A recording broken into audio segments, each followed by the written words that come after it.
Good evening, everyone, and happy birthday to Apple. I call this open session of the special meeting of the Cupertino City Council, April 1st, 2026, to order. It is 6:48. Madam City Clerk, will you please call the roll? Councilmember Fruin. Here. Councilmember Rohan. Here. Councilmember Wong. Present. Vice Mayor Chow. Here. Mayor Moore. Here. Please stand for the Pledge of Allegiance. I pledge allegiance to the flag of the United States of America and to the republic for which it stands, one nation, under God, indivisible, with liberty and justice for all.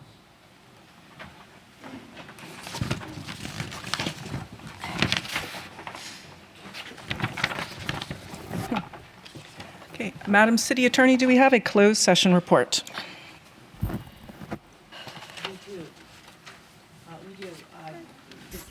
Loy, is your microphone on? We do, thank you. This evening, there were 2 items on the agenda for closed session. Council heard both items, and there's no reportable action taken. Thank you. Madam City Clerk, do we have any postponements and orders of the day? No postponements, Mayor. Okay, do we have any postponements, orders of the day from members of the council? Hearing none, we move on to public hearings. The first is item 3. The subject is to consider a tentative map, architectural and site approval, and tree removal permit for the construction of a 51-unit townhome condominium development on, move on to the SummerHill Homes site, which is also known as Evulich Court. Madam City Manager, do we have a... Mayor? Yes? I don't think we called the roll just yet. I did it out of order. Thank you. So, thank you. So we did have the roll call. So we are considering a tentative map for the SummerHill Homes project on Evulich Court. Madam City Manager, do we have a staff report? Thank you, Mayor. We do have a staff report, and I just want to introduce this item briefly. The council is being requested to review permits to develop a 51-unit townhome. The proposed development is utilizing several provisions of the various state laws to expedite this housing development, including density bonus, SB 330 and AB 130. Staff has received many questions from council members, and I just want to say that the city staff has worked diligently to answer and tried to answer most of them, if not all of them. In addition to the prep sessions, we've issued multiple supplemental reports with responses to so that everybody has this information. And there's also a desk item that was issued today. We have also attached the fire department's response to these supplemental and desk items. Presenting the project tonight will be Senior Planner Emi Suigama, and with her is the Assistant Director of Community Development, Luke Connolly. In addition to the Interim City Attorney, Floy Andrews, we also have Pam Lee from Elshire and Winder to answer any questions. And with that, I will now turn it over to staff for the presentation.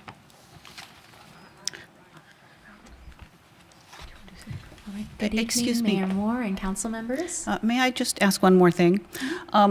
I think that it would make sense for us at this moment to address a seemingly controversial conflict of interest issue. Okay, Thank please. you.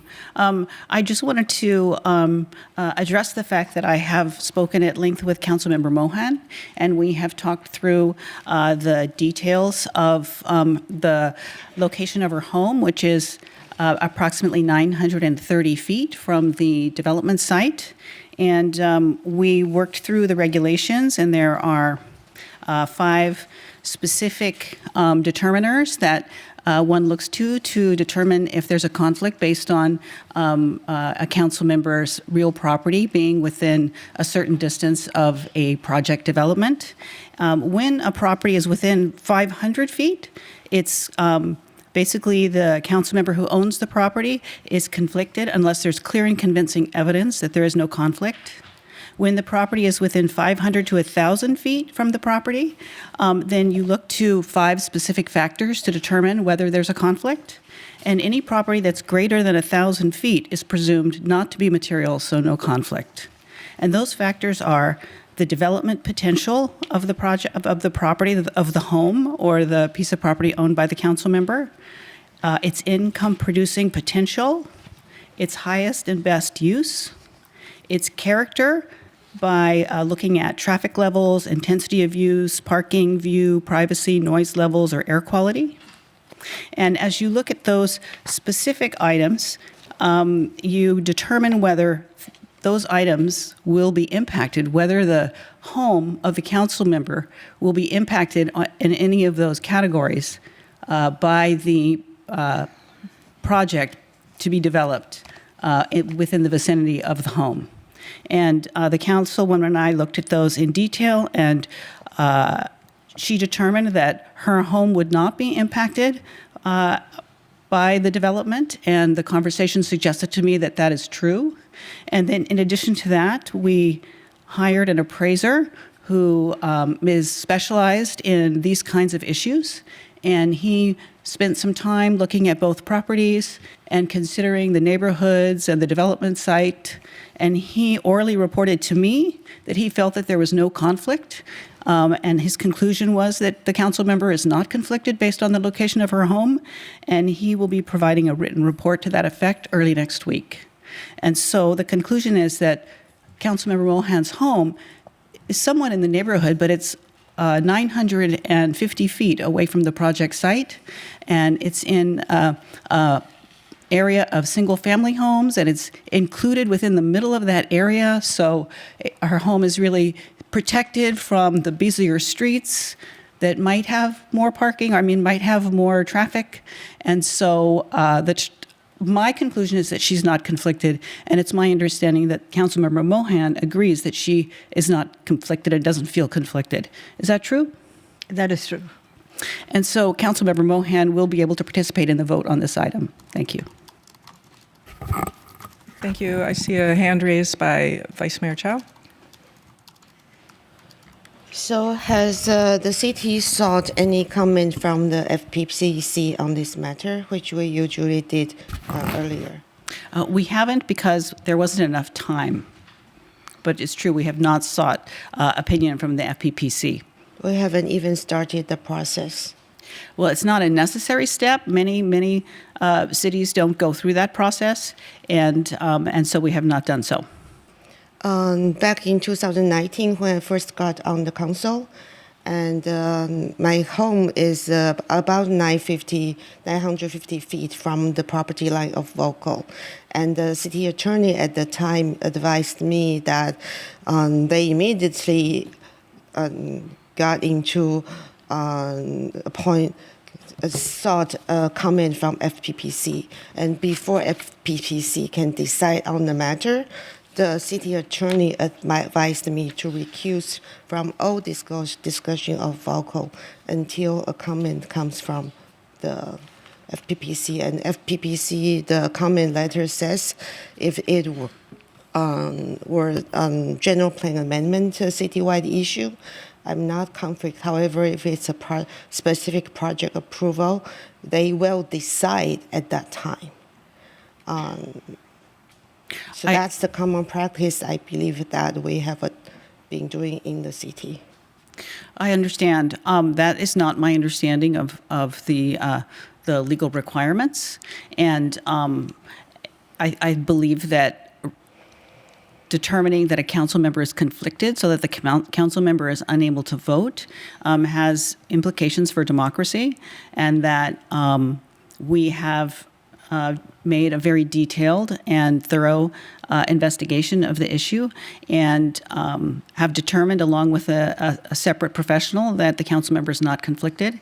And we certainly can ask for sort of like after the fact advice from the FPPC.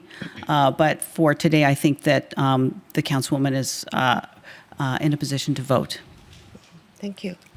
Councilmember Wong? I also object to this. While I like Councilmember Moen very much, I think the challenges in this room, many housing advocacy groups and other lobbyists have pushed really hard in the past to tell certain members that they had to be recused, and we applied the same standard on the FPPC requirement. Even though maybe that was incorrect, it just feels that this is unfair. I'll just leave it at that. And Councilmember Mohan? So I just wanted to validate some of the information that the city attorney has provided. For the record, I do want to disclose that my home is located about 959 feet away from the Village Court site. I am in the so-called gray zone, where recusal or non-recusal is sort of not clearly spelled out. And as a result of that, the city attorney walked me through a whole list of questions where I had to answer what I thought was fit or appropriate in relation to my home and the impact on my home. Believe me, it would have been much easier to recuse myself. And until a couple of hours ago, I was sorely tempted. But I don't believe that's the right thing to do. During these past few weeks, not only have I had detailed discussions with the city attorney, as she pointed out, we've had an independent appraiser who works as an expert witness in litigation matters, scope out my neighborhood, scope out my home. And the conclusion is that there is no specific or material financial impact on my home as a result of this development. In other words, whichever way I vote, I will be impacted as much or as little as the rest of the neighborhood. And that's all I want to say for now, Mayor. All right, thank you. In contrast, I'm about 600 feet as the crow flies from the Finch property. However, you can't get there from my house directly. You need to go about 1,500 feet to access that site. So I requested informal advice, did a phone call with FPPC, and I was told that I would really need the formal advice for it. So I sent a letter with all the information requesting formal advice, and they advised me to recuse. So I wanted to offer that up as an alternative method. Yes, Vice Mayor. So how long did it take? So the phone call informal advice was? Well, that was instant, and then the formal advice, I believe, is 21 days. Okay. And we didn't have time for that?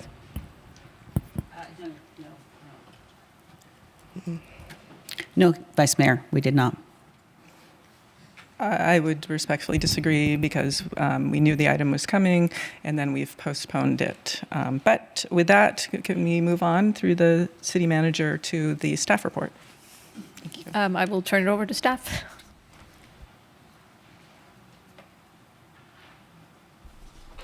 All right, good evening again. Emi Sugiyama, city staff, here today to discuss the request from SummerHill Homes for a townhome development.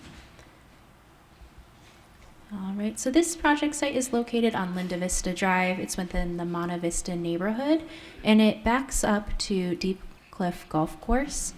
The property is zoned R3TH for medium-high density multifamily with a townhome allowance.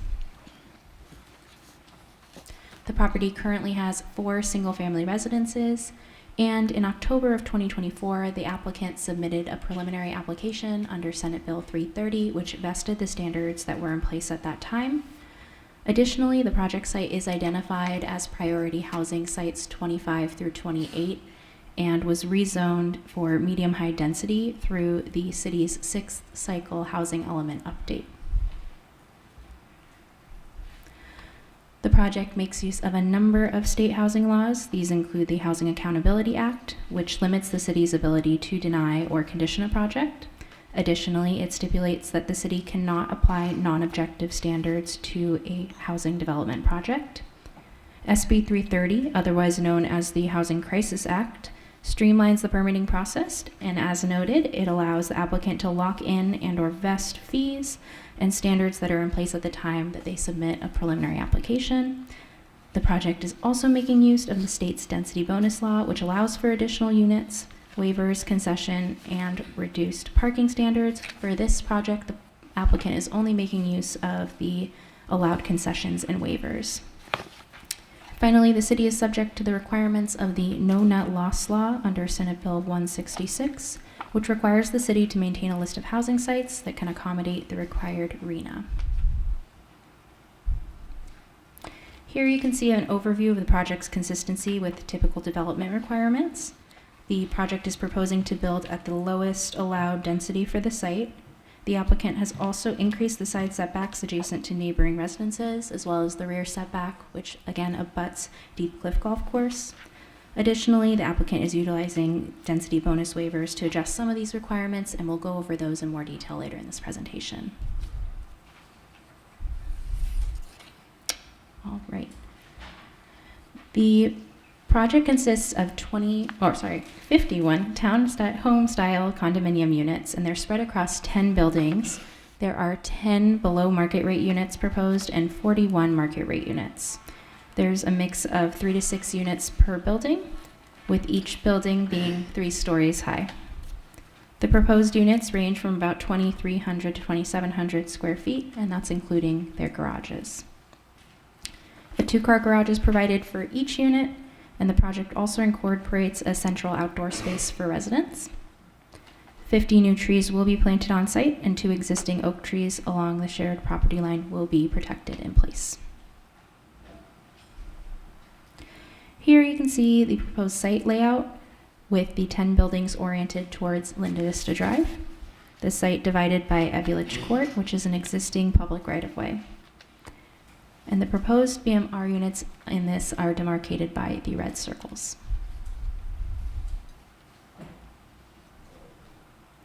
The project is consistent with the applicable objective standards of the city's general plan, below market rate housing manual, and the municipal code.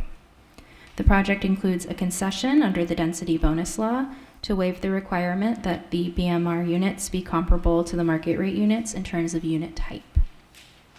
The project also is utilizing 5 density bonus waivers, but prior to that, I'll note that the concessions and waivers proposed under density bonus law can only be denied under specific circumstances, including that they have an adverse impact on historic property, health, or safety. For each of the waivers that are requested, the applicant has noted that imposing the standards could potentially result in elimination of units, reduced floor areas, or a substantial change to the design of the buildings, which is not consistent with the project as proposed by the applicant. The first of the 5 waivers is for a modification to allow for a 12-foot street side setback along Village Court, to allow for a 3-foot 7-inch setback where a 12-foot street side setback is required. The second waiver is to allow for a reduced clearance for private open space. This would allow for about 4.5 feet where 6 feet is typically required. And the final 3 waivers would be to allow for an increase in the height of the buildings from 30 feet to a maximum of 40 feet 7 inches, an increase in the maximum floor area ratio from 85% to 136%, and a reduction in the required parking space size from 9.5 by 20 feet to 9.5 by 18 feet. While this is not required as part of the planning entitlement, the project will also be required to provide public art as part of the post-entitlement approvals. At this time, the applicant is proposing to provide a public art plaza at the southern corner of Village Court and Linda Vista. Based on the project site characteristics, staff has recommended that the applicant has requested payment of the park in lieu fee rather than providing park land, and this is consistent with the Quimby Act. If I might ask for a moment. Okay.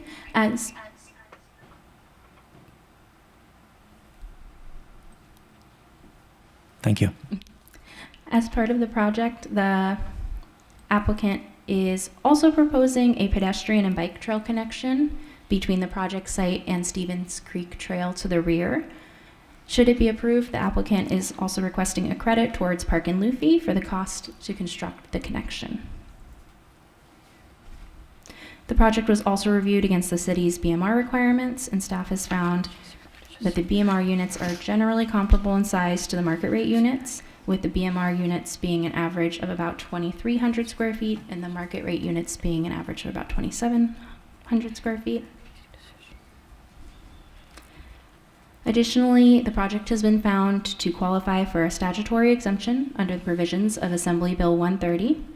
In an analysis for this exemption, the city's third-party consultant reviewed the environmental reports that are listed on this slide and also confirmed that the project would not have significant impacts on the environment and that it met the criteria for the exemption. The exemption outlined in AB 130 also includes a number of processing timelines, which would require the city to make a decision on this project by April 4th. As I previously noted, this project site was listed in the housing element update, which increased the allowed density of the site in July of 2024. Following the rezoning of the site, the applicant submitted their SB 330 application, vesting the standards that were in place at that time. Approximately 4 months later, the CAL FIRE hazard maps were updated, which indicated now that the project site is located in a very high fire hazard area. Consistent with the requirements for the AB 130 exemption, the project has been reviewed and found to be consistent with the current standards for development within this very high fire hazard severity zone. And at their February 24th meeting, the Planning Commission voted to approve this project. The Commission was unanimous in its support of the project, but voted 3-2 to support credit of a parkland in lieu fee for construction of the trail connection. The discussion at the Planning Commission centered mainly on fire safety concerns as well as some potential traffic impacts, as well as general project design.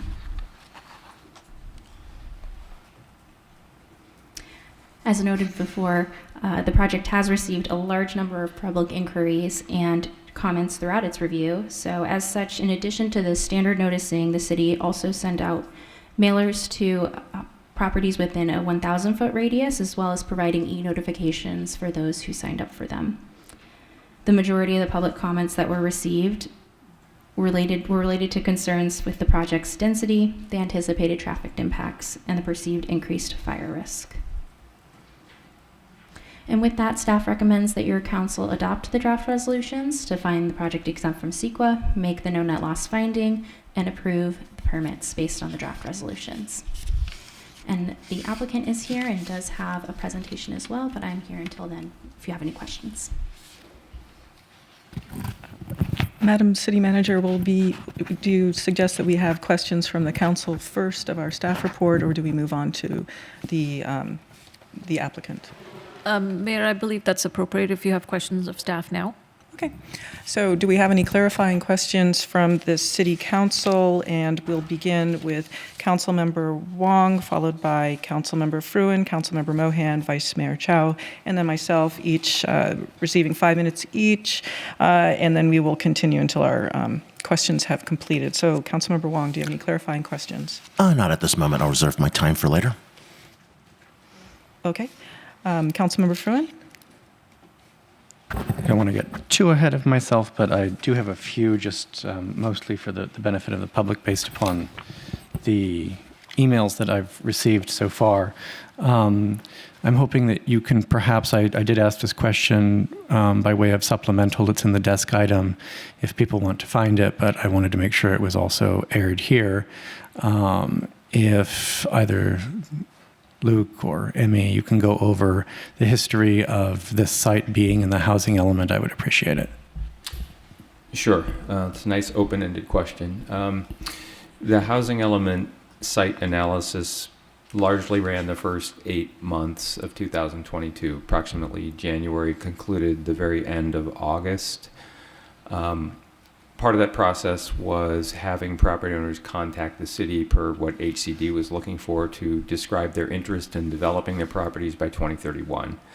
I don't remember the exact date, but this site was submitted early by the property owners, probably around February 2022, to indicate that they had wanted to proceed with a townhome density type project.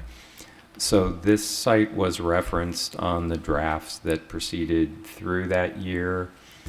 We held hearings with the Planning and Housing Commission end of June and I believe July 5th, where we went over all the sites that had been identified. This was one of them. It was supported by both commissions.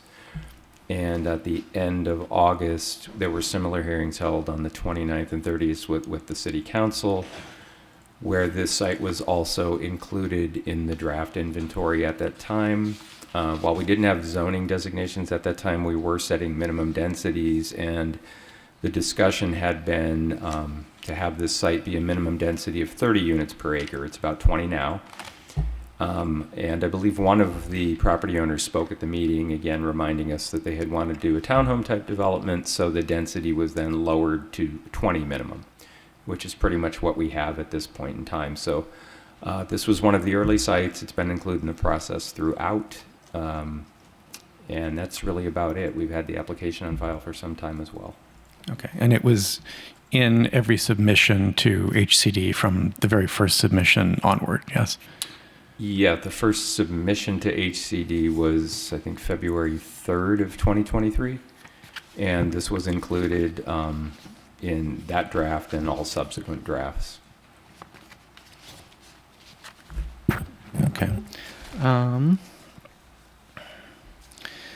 One of the other things that we have received is an analysis that was performed by a resident of evacuation times and so forth. And I would like to know if you have had the opportunity to review it and whether you think it is something that can constitute substantial evidence. We have received a lot of material on this, so I have seen, I believe, a study that was done earlier. I don't know if it's been refined. I think one of the issues related to an evacuation study is we do not have one for this project because one was not required. It's an AB 130 project, so there is no requirement under that CEQA, that statutory exemption of CEQA for one. And also, the city does not have a requirement or even criteria to review such a study if we were to have it. It would be, even if one had the expertise to review it, which I certainly would not put myself in that category since it's a transportation-related item, we have nothing to really measure it against to say that the conclusions would be significant or not. Okay, all right. Similarly, there's been a lot of discussion of the Fair and Peers report that is part of the health and safety element revision. Can you describe a little bit about what that is for and what its applicability here would be? The Fair and Peers analysis is being done solely because we're in the process of updating our health and safety element, and that's required under Assembly Bill 747 for when you do a safety element update. So that's not looking at any specific site at all. It's really more of an evaluation of the city's road network and capacity if you were to have to evacuate within a certain period of time in a certain area. So it makes different assumptions largely related to wildfire, different times of the year, different times of day, and how that could affect getting vehicles mostly off of the west side to safe areas. Again, it's very general, very broad. I think it's a study that's used as a starting point that if you wanted to do additional analysis in terms of evacuation or safety studies, but again, it does not pertain to this project. This project is in a very high fire hazard zone, as are 700 and some others, and another 700 in a high fire zone. So I think that's really just a starting point for potential future studies if you wanted to refine that more, or looking at measures the city could take to be more efficient if an evacuation were necessary. Okay. I'm running over my time, but just very quickly, when we, or I shouldn't say when we, I wasn't on the council at the time, but when this site was originally included in the housing element, this was already a high fire hazard severity site, was it not? Yes, it went from high to very high in 2025. Okay, all right. Thank you. Thank you. Next, Councilmember Mohan. Thank you. Many residents have raised a concern about lack of adequate noticing. And I know this comes up every time there's a discussion on a new development. Could you go over quickly how this project was noticed and what in general are your noticing regulations? Let me add something, then I'll turn this project-specific noticing to Emmy. I think some of the comments about noticing had related to it being designated a housing element site and people not being aware of the rezoning that occurred in 2024. And that may be because there was no individualized mailing, because we were, at that time, rezoning 58 individual properties. And the total noticing put us in, I forget the number, but it was several thousand, which at that point, under state law, does not require a mailing, but you're able to do this through noticing through a newspaper. So the project-specific notice I can let Emmy talk about now that there's actually an application on file is very different. But I do believe the initial comment from the neighborhood was that they didn't receive mail notices when the rezoning occurred, and that is true. There was no mailing done at that time because this was done along with all the other housing element sites at that time. And there was no application on file. And was there a specific noticing done later? Right. For the project, we followed the typical noticing requirements for publication within a newspaper at least 10 days prior. We also sent out mailed notices again. Instead of the typical 300 feet, we expanded it to 1,000, about 1,000. It's kind of a irregular shape for a radius. For other mailers, I believe that equated to almost 500 mailed notices going out. And then we had electronic notices as well, because the applicant had hosted a number of community events. And then we also had a number of community events that we attended. So we were able to get the word out for people to sign up for those. So I think that resulted in about, I want to say 1,400 electronic notices being sent out prior to the hearing. Okay.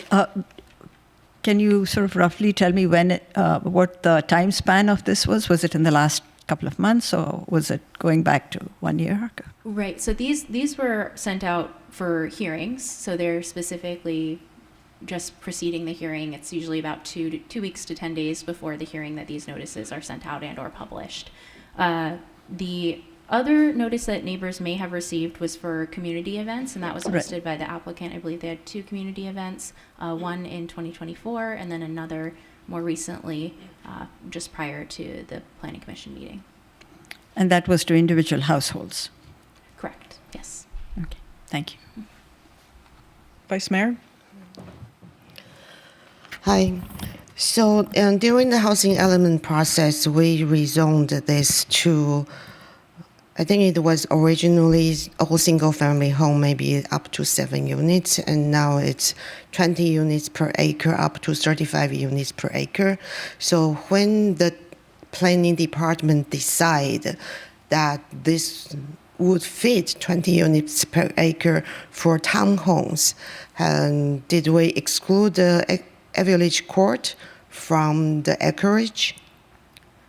So we know it's possible to fit the number of units that's required by the density while meeting all of the city standards without any waivers or concession. Well, I think, as I'd said earlier, the 20-unit minimum was actually something that City Council had supported at the end of August 2022. We then, as the housing element was getting refined, went in creating zoning districts and general plan designations to fit that. So the 20 to 35 is the general plan land use designation. The zoning is R3TH, which is townhome. Yeah, but I think when we approve that, I would trust the staff would suggest numbers to us that's feasible under the Cupertino's own municipal code without requiring all the waivers concession. So is the planning department suggesting numbers to the city council that's actually infeasible to meet all of the city municipal code? I'm really not sure I follow that question. Because the minimum required seems to suggest, okay, first question. The project site is 2.56 acres gross. Does that include the village court public street? No, it does not. It does not. Okay. But then it does not consider the potential setback requirement for 30 foot, right? The density doesn't have anything to do with setbacks. It has to do with the number of units that can go on the property. So I tend to think when we approve a density for a project, then we intend that to be a density that's feasible under the current standard. But what we are seeing now, as the staff has presented, you are seeking a waiver of height from 30 to 47 feet, and setback, a lot of waivers are necessary. So did we adopt a density for the site that's actually infeasible under the current code? No, the density is being met. But then this density right now is being met with a lot of waivers. That is because So- it's eligible under density bonus law because it's I know providing it's affordable eligible housing. by the state, but when we adopt a density for a site, as a city, shouldn't we adopt a density that's feasible under our own municipal code without requiring other waivers? Have we not done that calculation? Density bonus is up to the applicant when they submit their project, if they provide I affordable understand housing. that, but the city determined the density. Why did we decide that this site would be suitable for 20 units per acre rather than 10 units per acre? Did we do any calculation to see that the site can accommodate 20 units per acre versus 10 units per acre? So we didn't do any calculation. We just lump a number. We rezoned 58 properties as part of the housing element. Many of them were 20 to 35, many of them were 50 to 65, many of them were 65 to 80. We did not have a specific project on file at that time. Yeah, but we have a high limit. We have setback. We have all this per city code. Correct, and they almost all get waived through density bonus law when we get an actual project. I know that state allow them to waive, but then still for the city, when we approve a density for our general plan, shouldn't we at least approve the number that's feasible under our own municipal code? So we didn't actually do that. I think we did on this. This is one of the lower density sites in the housing element. It's high density relative to the neighborhood. But 70% of the housing element sites are 50 units or more per acre. I know. Minimum. This is 20. But then There's only 3 sites that are less How dense. come the project cannot fit without all the waivers requested? We don't have any projects that are not requesting waivers these days. That's not the question. But that's the answer. The question is, when we approve a density for the city, shouldn't we provide a number that's feasible for a project? We can just randomly approve 100 units per acre when it just won't ever be feasible, right? I'm just not sure what you mean by Okay, what's what feasible. I mean is, the city says 20 units per acre. Also, we did not have any minimum unit size requirement, right? We do not have a minimum unit size, and if So we it could did, be 1,000 square foot per unit. that would be up to the developer. So if it were 1,000 units per acre, 51 unit, that would be feasible, likely without any waivers. But it is up to the developer for what they propose as a project. If we were to have a certain floor size, minimum or maximum, that could also be waived through density bonus. So it's really the developer is deciding what their project looks like. It needs to fit the density, which this does. It's at the lowest end.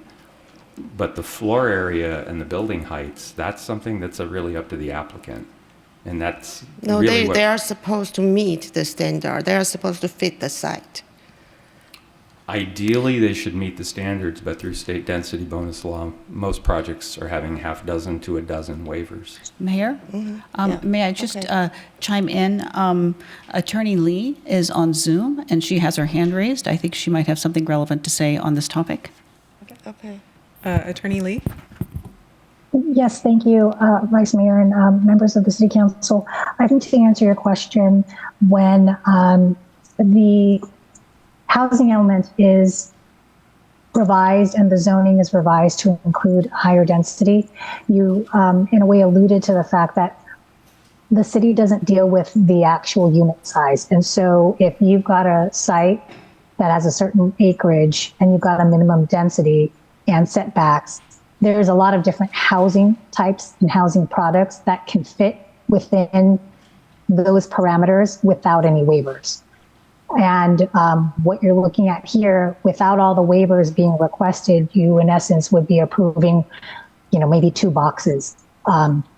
Housing that fits into, a 3-story or a 2-story box, but with smaller unit sizes and with the minimum number of parking and with all that. This project is configured in such a way that it exceeds certain minimum requirements, but also waives certain requirements. But in terms of the housing element and selecting a site, the planning department, as well as the consultants that are involved, do look at the site, the size, the density, and without going into details, they select a minimum density that would be able to fit, but those would accommodate different types of housing products. And so because of this product, they're requesting certain waivers.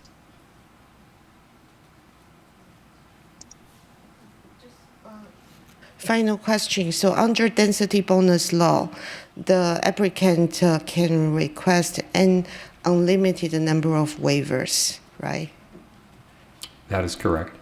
So even though there is a product type that could meet all the city municipal code requirement, they can choose not to do any of it, and under the density bonus law.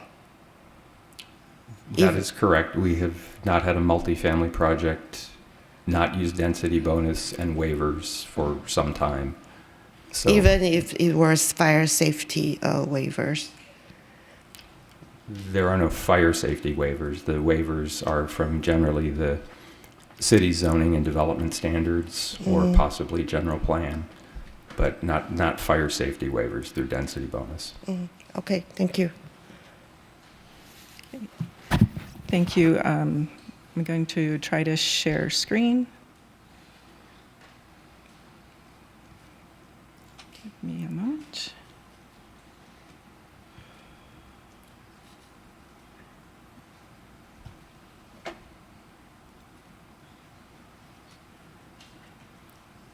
Okay, so this is part of my written communications, which I've sent in for the day. So looking at the environmental site assessments, so I see that the property had an EDR historical auto shop from 2002 to 2008 listed. It had 4 underground storage tanks. 2 appear to have been removed within the past year or so.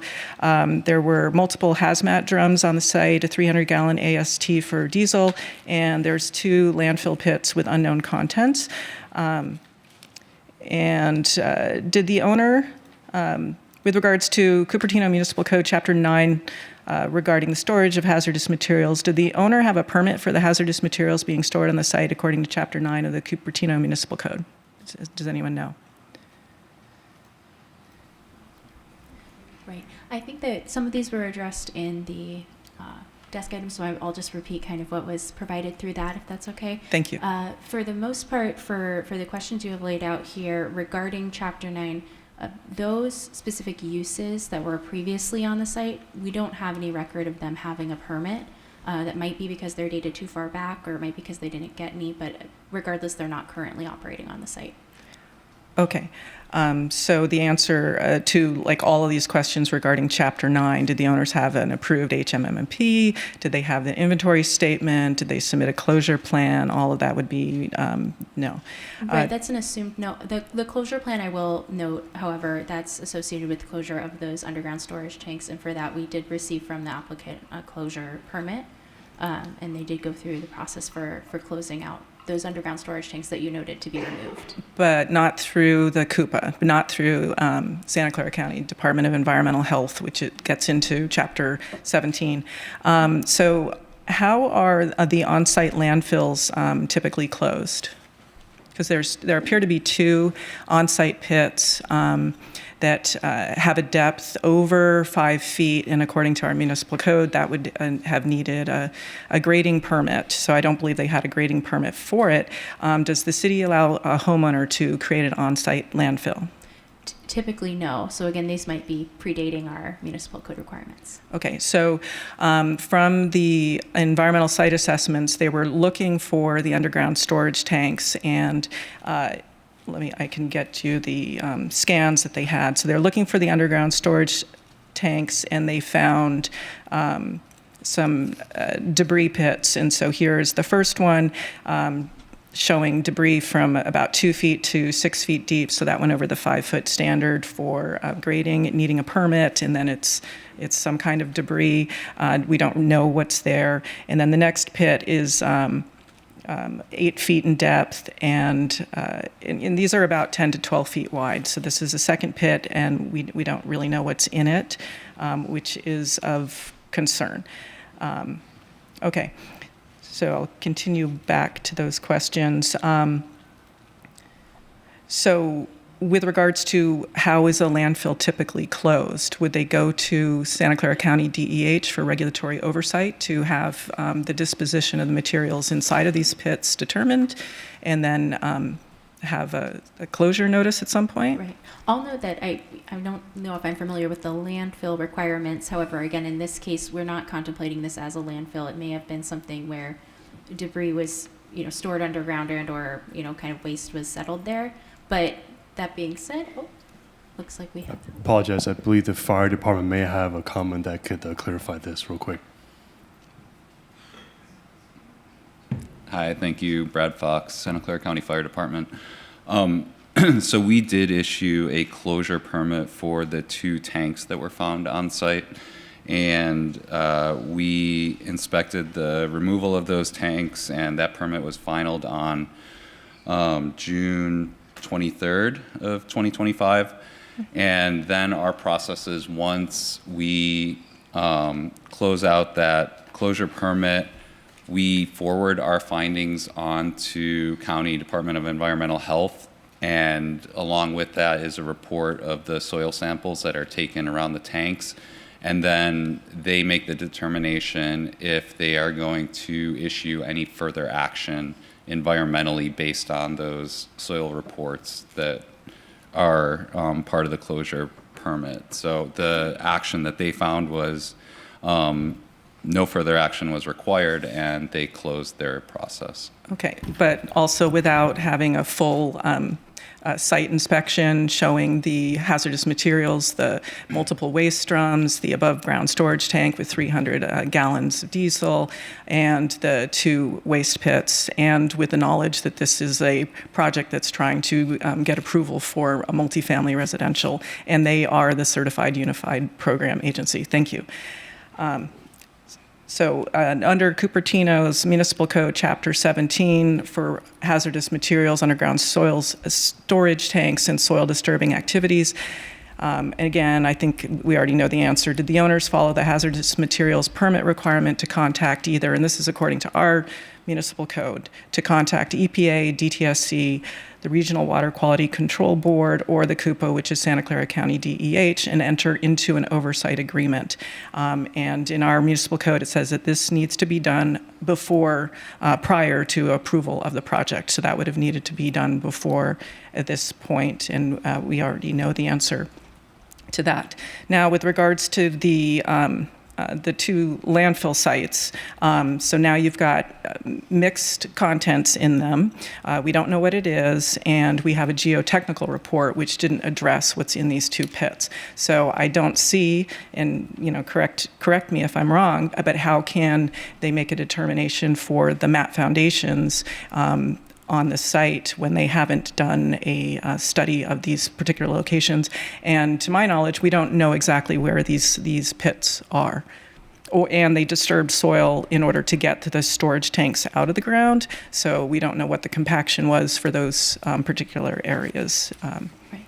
I'll give a high-level response to that, and then we may need to call upon our environmental specialists for additional information. But my understanding is that the geotechnical report will be updated with additional borings once we get to our construction drawings and our structural kind of review. And so at that time, they'll take samples of those soils and they'll test for any sort of contaminants. And then we also have a condition on the project, in addition to the requirement for the geotechnical structural follow-up, to provide an SMP if any contaminated soils are encountered during that review. And so again, that's a very high level. If you want more detail, I'd be happy to call up our environmental Okay, thank you. And one of the environmental site assessments suggested that we have an SMP for the site, and I would have preferred to see that right today, along with the regulatory oversight have been requested prior to the owners doing soil disturbing activities, which according to Chapter 17 is something they should have done. So what you have up on the screen here right now is the preliminary fire access plan. My concern here first is this layout with the bioretention areas at the entrance. So what you're seeing here is a fire truck making a very wide turn into the site, and it's coming from the south to the north. I don't see a sweep study showing it being able to come from the north, which is actually the shorter distance to get into the neighborhood, and being able to make that turn.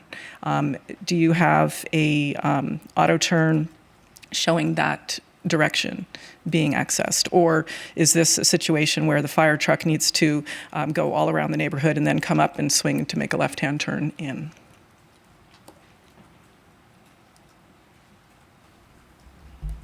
Yeah, I think this would be something, since we have fire staff here, that they could be the best to answer that question in terms of the truck operation.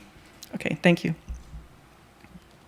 And while we're on this page, a village court was dedicated to the city back in 1969 when they were looking at having an R1 7,500 square foot lot subdivision. So it was a regular cul-de-sac, and it was going to have look like single family homes a long time ago. Hello. Good evening, Mayor, Council.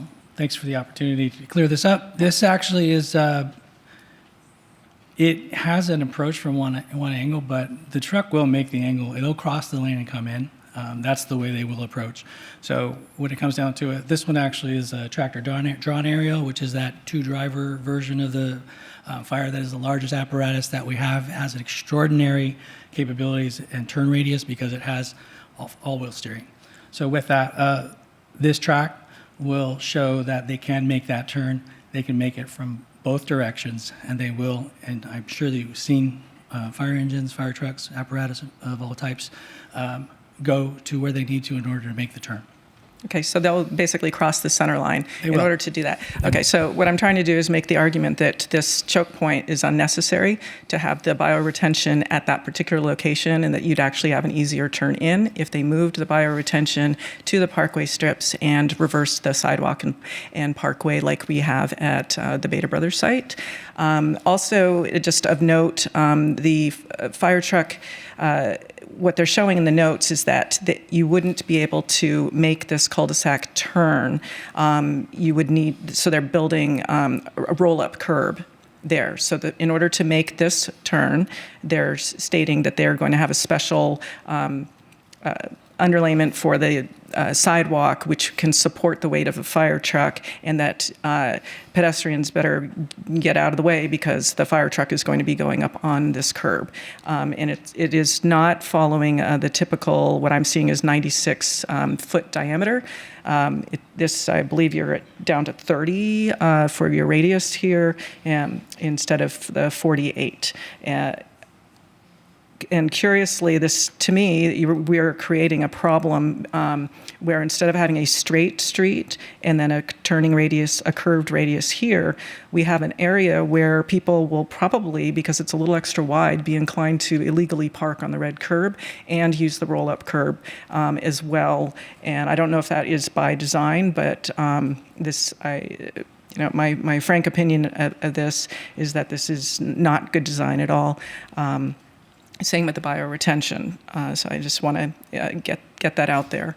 And I understand you can look at it another way, that you've got two different ways to turn around because of this peculiar hammerhead. But I see it as a way that could actually cause a pinch point here, and for individuals that are coming out from either way, that it's not particularly ideal to have this point here.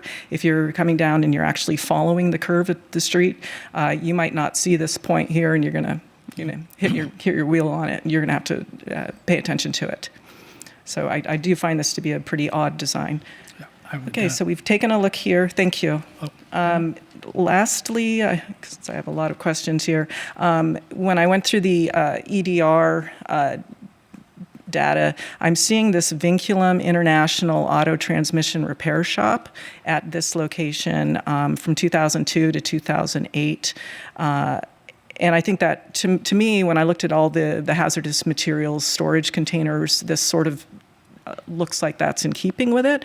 But I'm wondering, because I didn't see this in our peer review about this business at this location. So an auto transmission repair shop could have things like PCE and other chemicals. And we saw that from Sears Auto, used PCE. It's a degreaser, very common.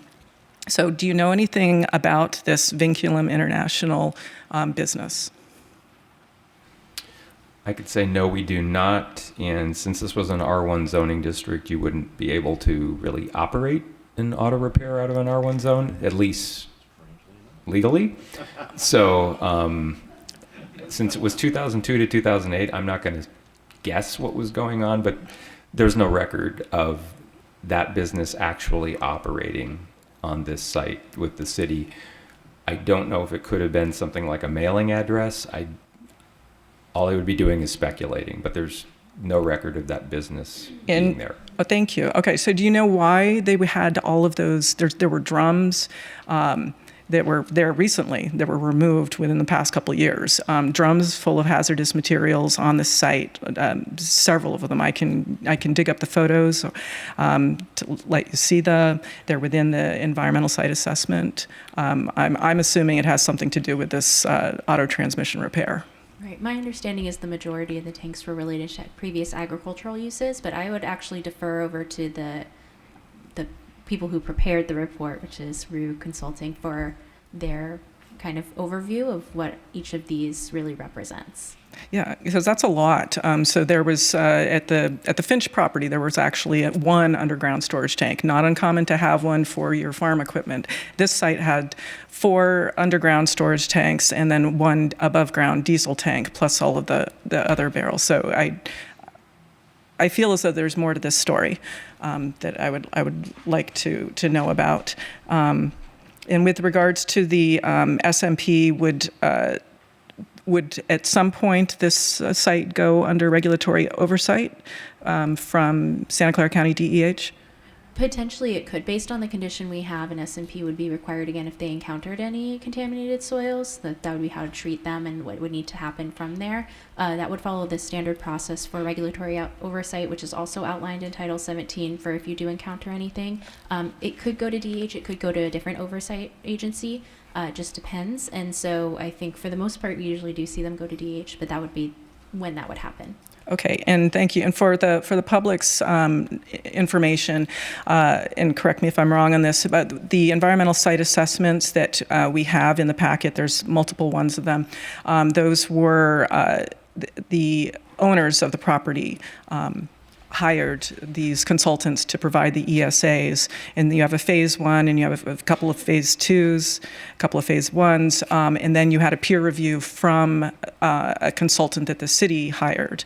But that peer review did not identify the pits on the site and some other issues.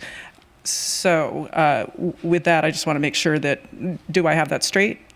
That the consultant was hired by the owner, and then we peer reviewed what the owner provided for information. It wasn't done to the standards of the Santa Clara County Department of Environmental Health, doing their peer review like you see for United Furniture and whatnot.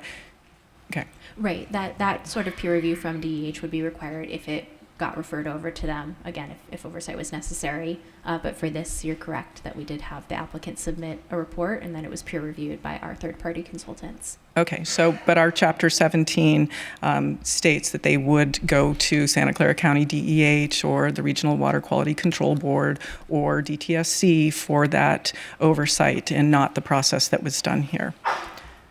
Okay. Lastly, with regards to the vesting tentative map, the ownership on the vesting tentative map is, you provided some supplemental materials, which shows, this is a very simplified ownership listing, and when we look at the supplemental materials, they show a more complete version. Also on the vesting tentative map, thank you for providing the title. It was not provided to the Planning Commission, and the vesting tentative map does not show the actual parcel lines on the map, so it's we are unable to determine who owns which parcel currently. And I understand there's multiple layers of this ownership, and I went through it and the legal descriptions to verify that information. So the lot lines, the existing lot lines, should be here. We have the final lot lines, so I want to point out that what I believe is a deficiency of the vesting tentative map. And with that, I'm going to stop sharing, and if there's further clarifying questions from the council, we can take those now or listen to the applicant's Mayor, I do. report. Yes, Councilman Wong. I do. I will make a couple questions. And then, of course, since we have Chief Estrada here, I'd love to take advantage of his time here. I wanted to correct a small but important item. I think the Planning Commission did not provide an unanimous vote. It was 3-2 as listed, but it was stated as unanimous. Also wanted to say at the July 2nd meeting, when we could talk about actual upzoning, on July 2nd, 2026, in the Planning Commission meeting, it was mostly dominated on all questions except for anything around upzoning. We talked about FAR, floor limits, reduced parking. I saw that there. Also, a question on the 2022 housing element discussions. This is to you, Luke. Was the zoning discussion at a site level or a unit count discussion at a site level? In 2022, what we were talking about was minimum densities for each site. So it wasn't necessarily even zoning. It was just, what do we think is the minimum? Because what HCD was looking for was, how do we know it's going to get built? At a base or higher. So we just said minimum. Yep. And I think zoning came later. I think I was there with you. And then of all the noticing provided, how many of these notices occurred after the property was upzoned to this level? We did a lot of noticing, but then when after the upzoning, what was the number of notices afterwards? The noticing afterwards would all be tied to when this project was submitted. So when there were the community meetings that Emmy had mentioned, I think there were 2. There's noticing before the Planning Commission meeting, noticing before this meeting. None of the individual sites had individual mailed noticing till a project gets filed. Okay. And then this is related to what the mayor was talking about. What is in our checklist at a planning and department level for any standard operating procedures for environmental reviews in cases such as this? In the order of operations, should have these items been addressed first before issuing a permit? So I just want to clarify the question really quickly before I respond. So you're asking with our checklist for the requirements for an application? Right, on the environmental side, we have a checklist, correct? We do have an application checklist for materials that need to be provided. Okay, and the mayor's questions, when she was asking, do we look through certain sets of items, was that part of the checklist? Right, we do typically require an ESA, which is what the mayor is referring to. However, we don't require necessarily that all of the elements of that environmental site assessment or its further investigations, including a phase 2, be addressed prior to entitlement. Those are oftentimes conditioned and they will move forward to the building permit process. Okay, so we could potentially miss some stuff because it's not necessarily complete. Is that correct? I don't know if it's missed or if it's just deferred. Okay. Can we bring Chief Estrada here since we have you here?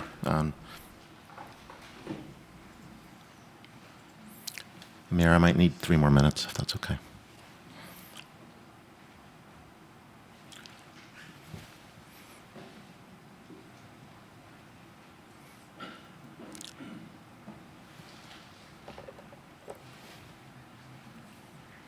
going to have Chief Fox join me, just in case. I want to make sure that if there's any question or any opportunity to provide more insight, I would like to make sure that happens. Yeah, no, thank you for being here. As you know, the community is really worried about fire and fire safety. Can you help me walk us through the process? When you received the developer's request to reduce the setback from 30 feet to 10 feet along property lines, what factors did you personally weigh in deciding that the proposal mitigations were sufficient? Specifically, did all your evaluation consider the fire safety impact on existing homes along the southern and northern boundaries? The Barry, the Copperdecker, the Rodriguez, and the Fantozzi properties.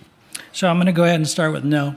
The thing is that all of those things specifically are not identified as components. What we did is we essentially received the request to come in, and when it comes in, it presents the conditions, it presents the actual code that needs to be reviewed, and then we have relied on the definitions and the standards that are set out in section 1270.1 or 01 of the fire safe regulations. So the section 1276.01 in fire safe regulations are referred to, and we rely on the relevant codes that we have. So that's the fire code, building code, it could be residential code, 4290, 4291. So anything that's appropriate that's been accepted and adopted through Cupertino, and then any other documents that would be relevant to inform us when it is there's an area of concern or there's an area of focus that we wanted to go ahead and apply. So with that, the cumulative technical and operational qualifications of our staff are those resources that we use. The overall process essentially is that we first take a look to make sure that the final review of the same practical effect that is done by myself and Chief Fox. So I want to make sure that you know that it is not just reviewed by one person in our office. I have heard that. The very first thing that we do is we verify the code that is in question. We make sure that we understand it. We verify the intent of the code. We do this by looking at the code commentary and in addition to the code so that we can understand what is it that you're supposed to be able to achieve. Then we look for alignment of deficiencies. So if we have a setback, that's a radiant heat issue for the most part. We look at the mitigations and the benefit of those as we evaluate them, and we look for different types of things. So I'll give you the example of access and water. If we have an access problem or a water problem, we look for an access or a water solution. So they have to be in alignment. Then next, we're looking at any degree of mitigation impact that's evaluated.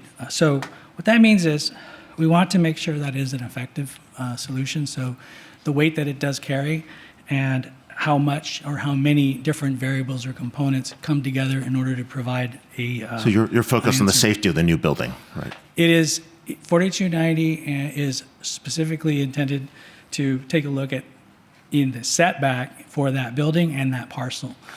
We will go through the evaluation for that level. Offsite improvements or offsite focus is one of those things that is outside of scope for that evaluation. So is that, or just so I'm clear, because there's really good in-depth detail, but is that a sign-off or no sign-off on 4291?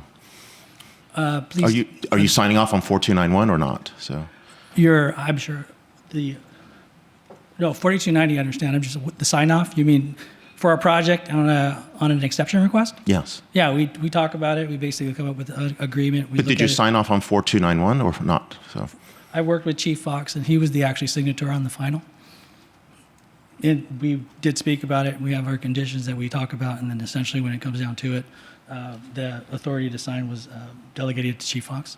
Okay, so you signed off on 4290, and did you sign off on 4291?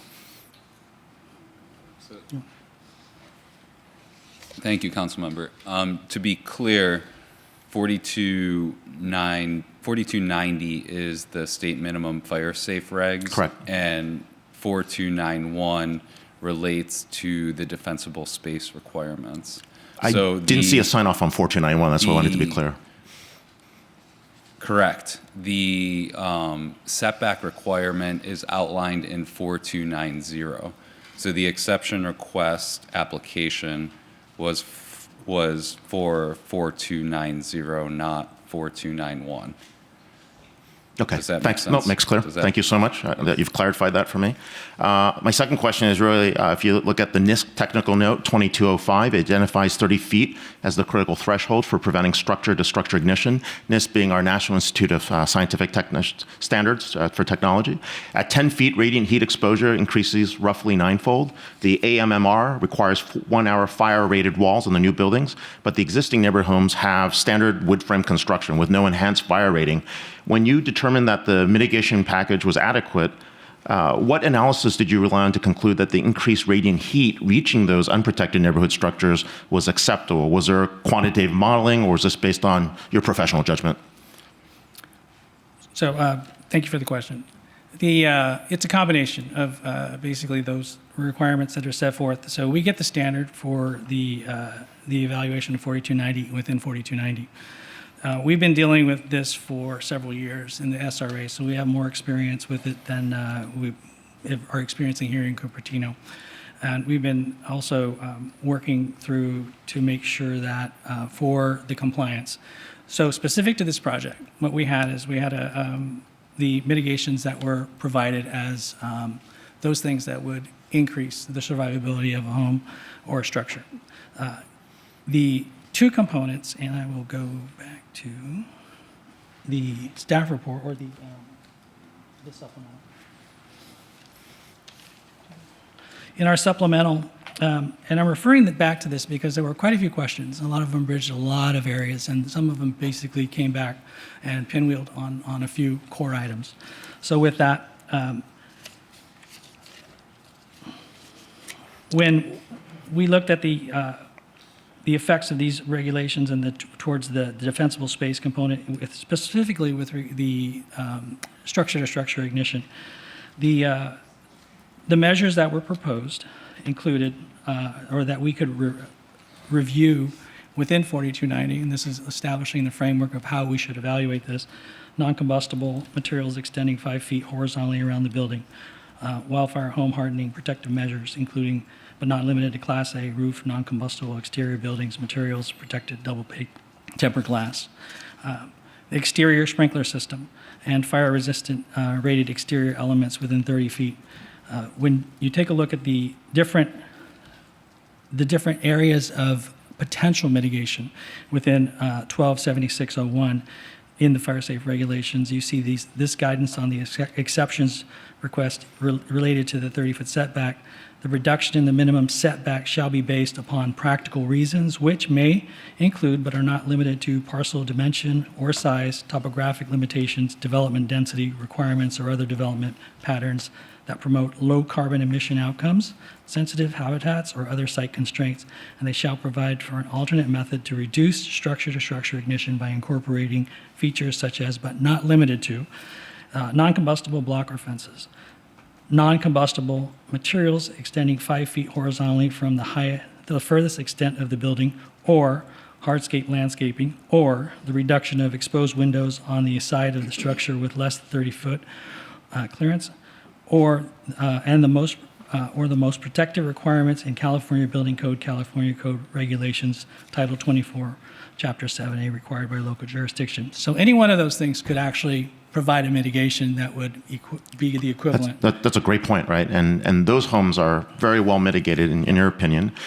So we've got a 5-foot zone assessment. So the state standard requires a 30-foot defensible space buffer, as you mentioned. The developer proposed 5 feet of non-combustible landscaping as a substitute, 1/6 of the required distance. Your department has accepted this.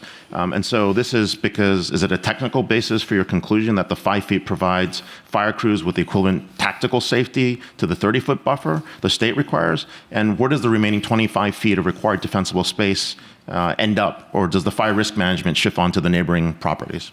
So the question as posed is a very difficult one to answer with regard to why and how the evaluation is done. This is an evaluation of setback and radiant heat and the function of there. So we know that there's a significant loss or a significant increase in the heat insult that's going to be experienced by a structure in this type.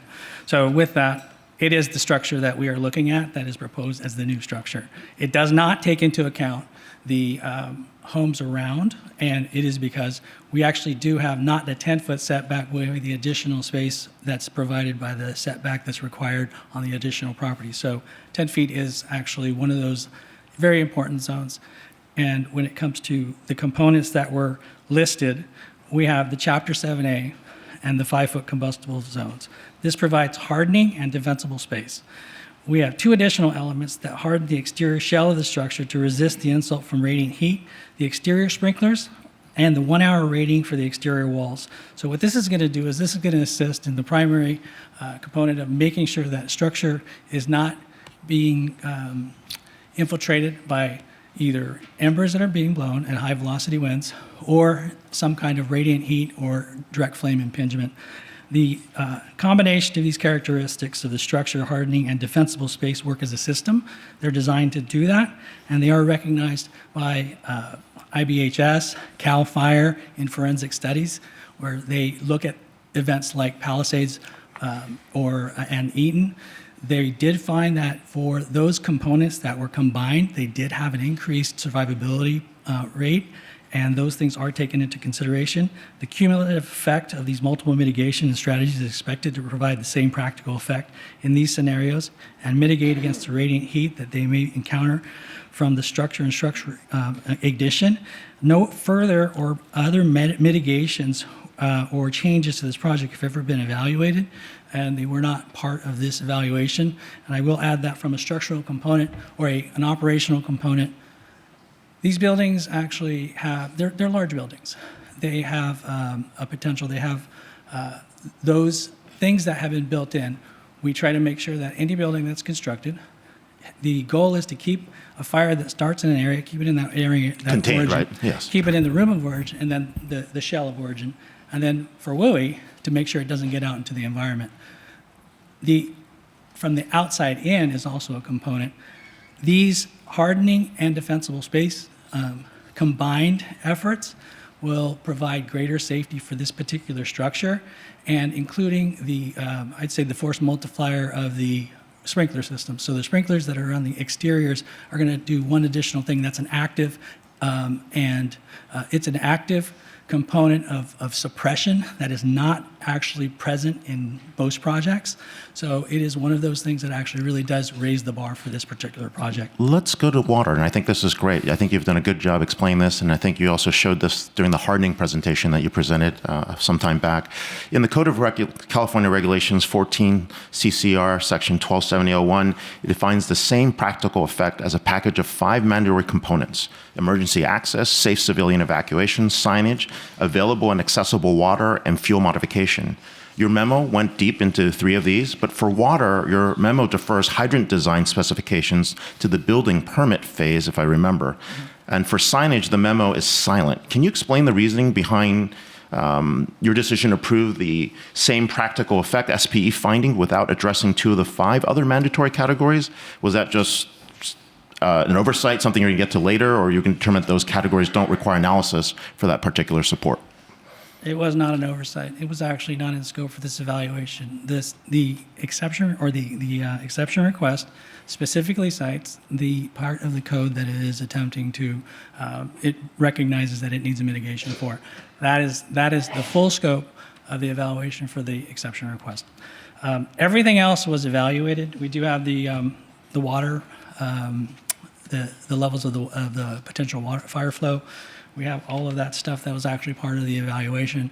And when it comes down to it, I would say that if you want further detail or anything that isn't contained in what I just said, or Chief Fox can help you. No, this that. is great. I don't want to take up too much time. I have like 3 more questions. One is really on evacuation, and that's reconciling some information we have. Your memo states that department determined that this project provides for safe civilian evacuation.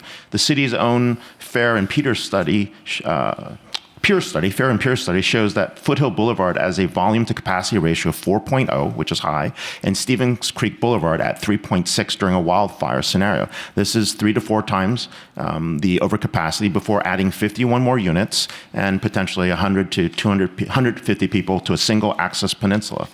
Can you walk the council through how you reconciled your determination with that data? Did you review the fair and peer study? And if your determination was based on the developer-prepared evacuation study referenced in the February 10th agenda item? I know that's a lot.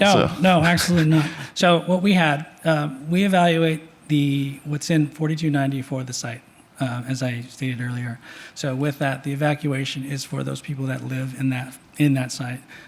The topic of evacuation, so Santa Clara County Fire acts as a subject matter expert for the city and for staff. And we've been working in that capacity for quite a long time, and we will continue to do so. So when it comes to public safety needs or other related fire response, we're here, and this is what we do. This was out of scope for this particular evaluation. And so evacuation routes were out of scope in this evaluation, just to be clear? Yes. Okay. Yes, okay. All right. And then the next question is, Government Code, Section 65913.4A, Section 6D, which AB 130 incorporates, allows a project in this very high fire hazard zone to proceed only if it has adapted fire hazard mitigation measures pursuant to existing building standards or state fire mitigation measures under, and the statute says, all of the following. PRC 4291, PRC 4290, and Chapter 7A. The word is all, not part, if that's correct. The Fire Department's own approval for PRC 4290 is titled Application for Use of Alternate Materials, Methods of Construction, or Modification of Code. That is an exception from PRC 4290's 30-foot setback and not compliant with it. Can we explain to the council how modification of the code constitutes adoption of measures pursuant to the code as the statute requires? Because if the project has not adopted the measures pursuant to all three standards, the legal basis for the AB 130 exemption appears to be missing. Okay, great, thank you.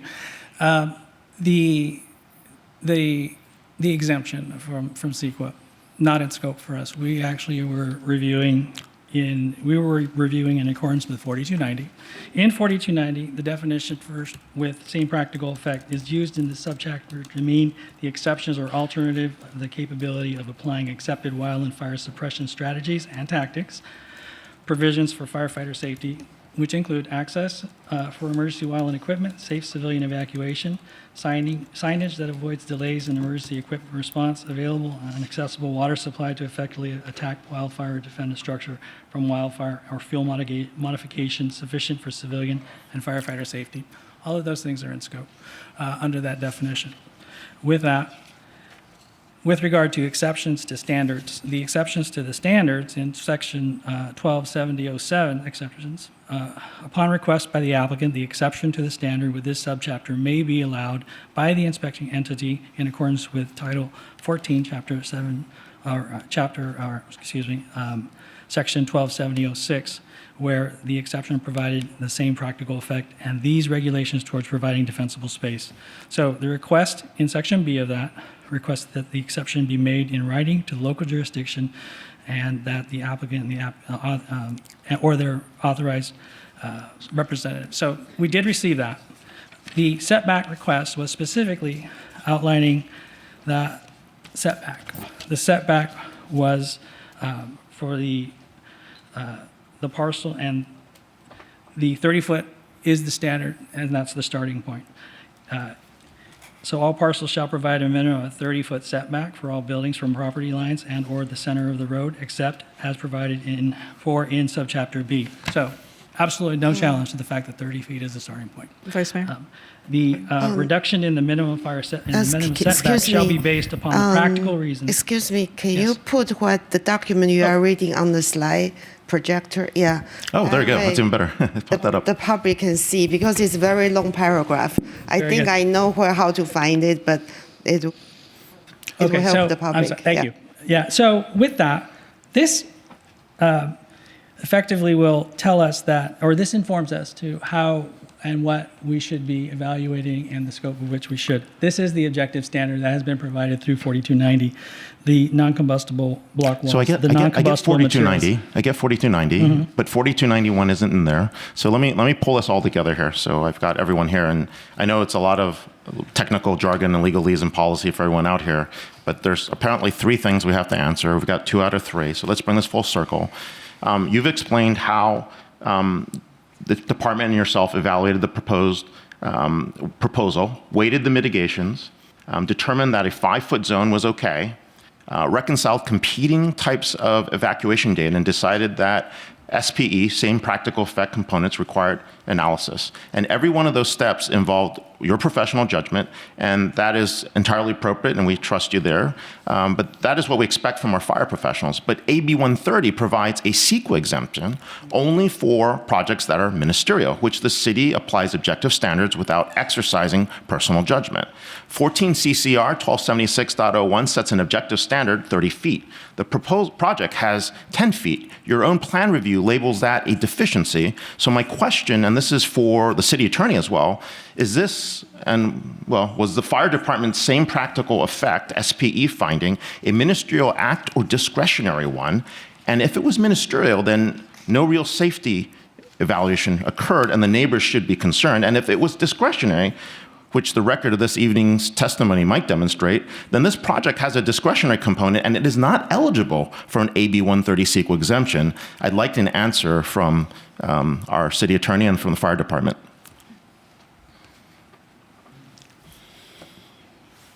Councilmember Wong, that's a very interesting question. You know, I might pass this to our attorney, Pam Lee. I should let you know that Pam Lee is head of our housing practice group at Alshire and Winder, an equity partner with the firm, and she's here to support this project with legal advice, et cetera. So, or this item, I should say. Pam, if you're available. Sure, thank you very much. I believe to answer your question, and it relates specifically to whether AB 130 applies with specific reference to the fire mitigation measures that allow a project to slide under and become exempt under CEQA, even though it's in a very high fire hazard severity zone. And I believe Powers and Associates did the analysis for CEQA, and for the fire mitigation measures with respect to the 30-foot setback requirement, there are, and I believe, fire personnel here with the assistant chief already articulated that under 1270 I believe 07 or 1270.01, as well as 1276.01, allow for the setback of 30 feet to be reduced subject to meeting certain requirements related to non-combustible materials, and they listed them there. So in that sense, it's not necessarily discretionary. There are a list of standards and objectives that, if met, would allow them to have a decreased setback than what is required under the code. So is it discretionary or is it ministerial here? It's ministerial in that sense, because there's a list of objective standards that are met that allow them to reduce the setback requirement. So then if it's... And they've listed those there. And it indicates that they're including but not limited to. In that sense, it's discretionary, but the list provides objective standards by which the reduced setbacks can be achieved. Okay, thank you very much. I'll yield back my time. Not that there's much to yield. Vice Mayor? Thank you, sir. Okay, Thank you, Chief. So I'll follow up on the fires issue. So I'll share my screen. I guess first a question. In your memo says that the approval is determined case by case. So for different cases, you will accept different alternative method for 30 foot, maybe to 20 and 10 foot, or depending on the. So what kind of things do you consider case by case? Well, so For Vice this Mayor, party, that's yeah. correct. So we will accept anything that is provided by the applicant. You will It is- accept anything that provided by the applicant? As a submission, yes. If they submit something, that doesn't mean we're going to approve it. So we will accept any proposal that's coming in through an exception or an AMR process.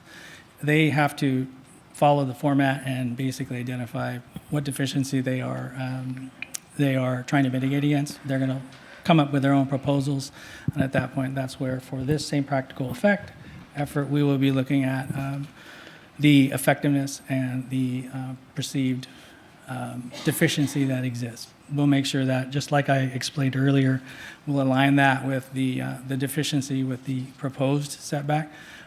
Once they hit a certain point where the benefits have outweighed the what is the understood and expected deficiency, they will have met that standard. The thing is that this is based on not just the code. It's not, it is based on experience and basically our engineering staff's credential and their experience as well. So there's a twofold. Is it likely to be able to still achieve the intent of the fire code? We verify that first, like I said earlier.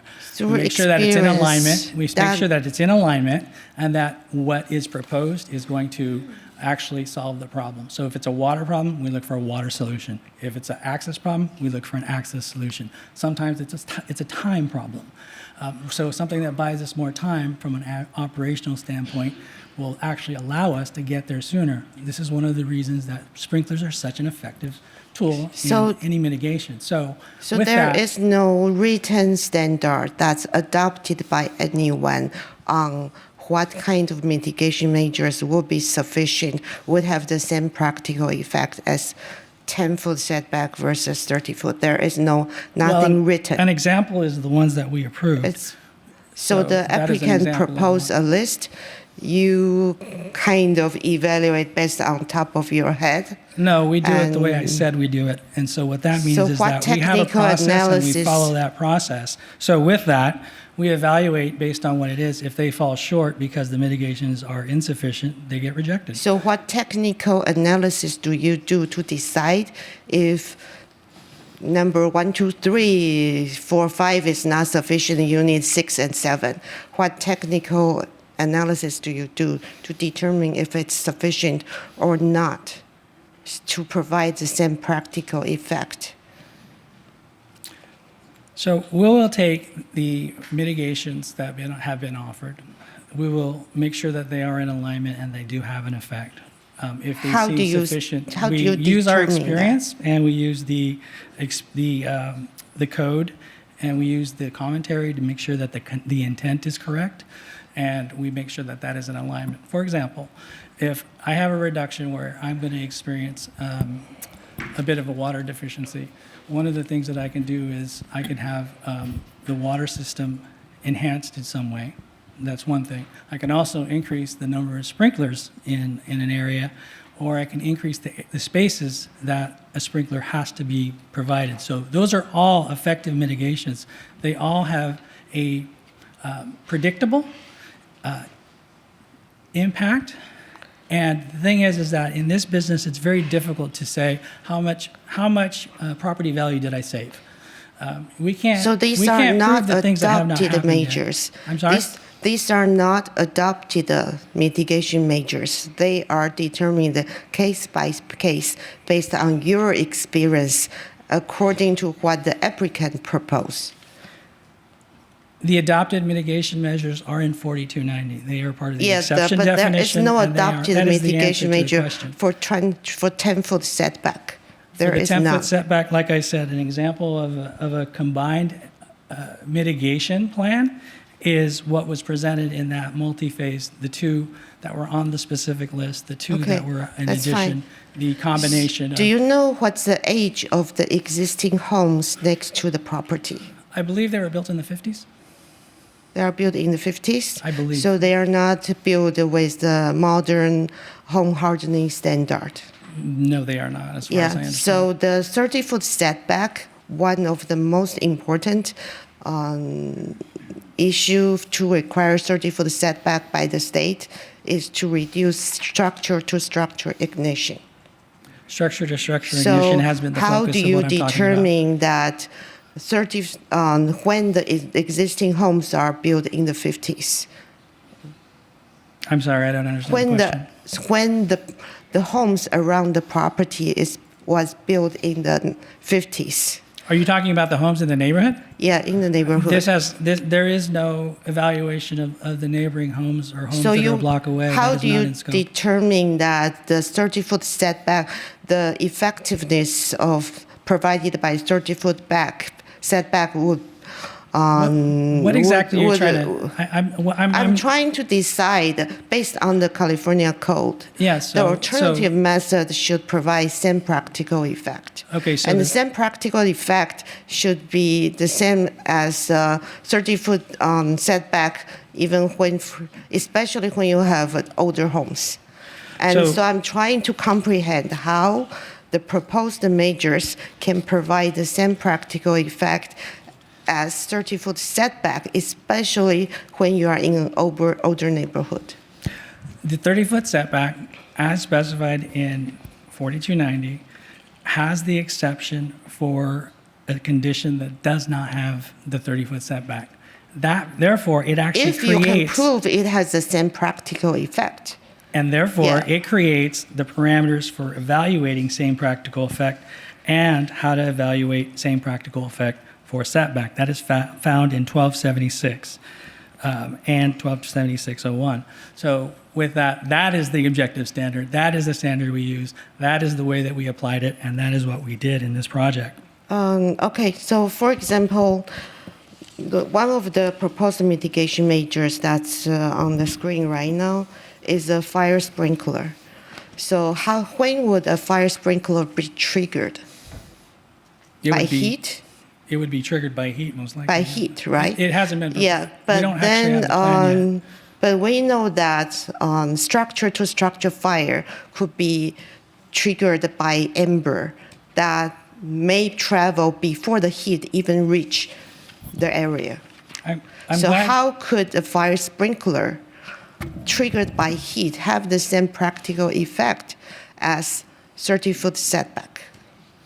I'm glad you asked that. What we have here is we have a combination of hardening and defensible space. If you go to CAL FIRE or IBHS, you'll see that these are a system, like I said earlier. These work together. Each one of them has an increased percentage of survivability for a structure. So with that, the home hardening will take care of embers. So those wind-driven embers that are coming in, you have mesh sizes that will resist embers from getting into the structure. There's requirements for the siding of the home. This one is actually, or the homes, they're going to be fire rated to an hour, which is not required by code. There's going to be an opportunity to actually take advantage of the additional features of the home, the tempered glass, the other items that are going to be the Class A roof. These all work together to resist the insult of embers and direct flame. When you combine that with the Zone 0 non-combustible 5-foot zone, at that point, you don't have flames making it to the home. You don't have anything that's being driven by wind, accumulating and catching fire and taking the opportunity, because fire is an opportunistic entity. It will take hold and it will jump into an area, and then in those areas, even with wind blown, those areas that would catch in those covered porches, anything there will be extinguished by fire and they will be triggered by heat. So with that, there's an active component to this that will ensure that these structures will have survivability when it comes to the insult of that heat in a wildfire or a firestorm. Okay, That's the answer to your question, sharing on the screen now is a list of suggested features to include to reduce structure-to-structure ignition from the section 1276. And I think you mentioned in your memo that 2 of them are included in the alternative method, but not all of them.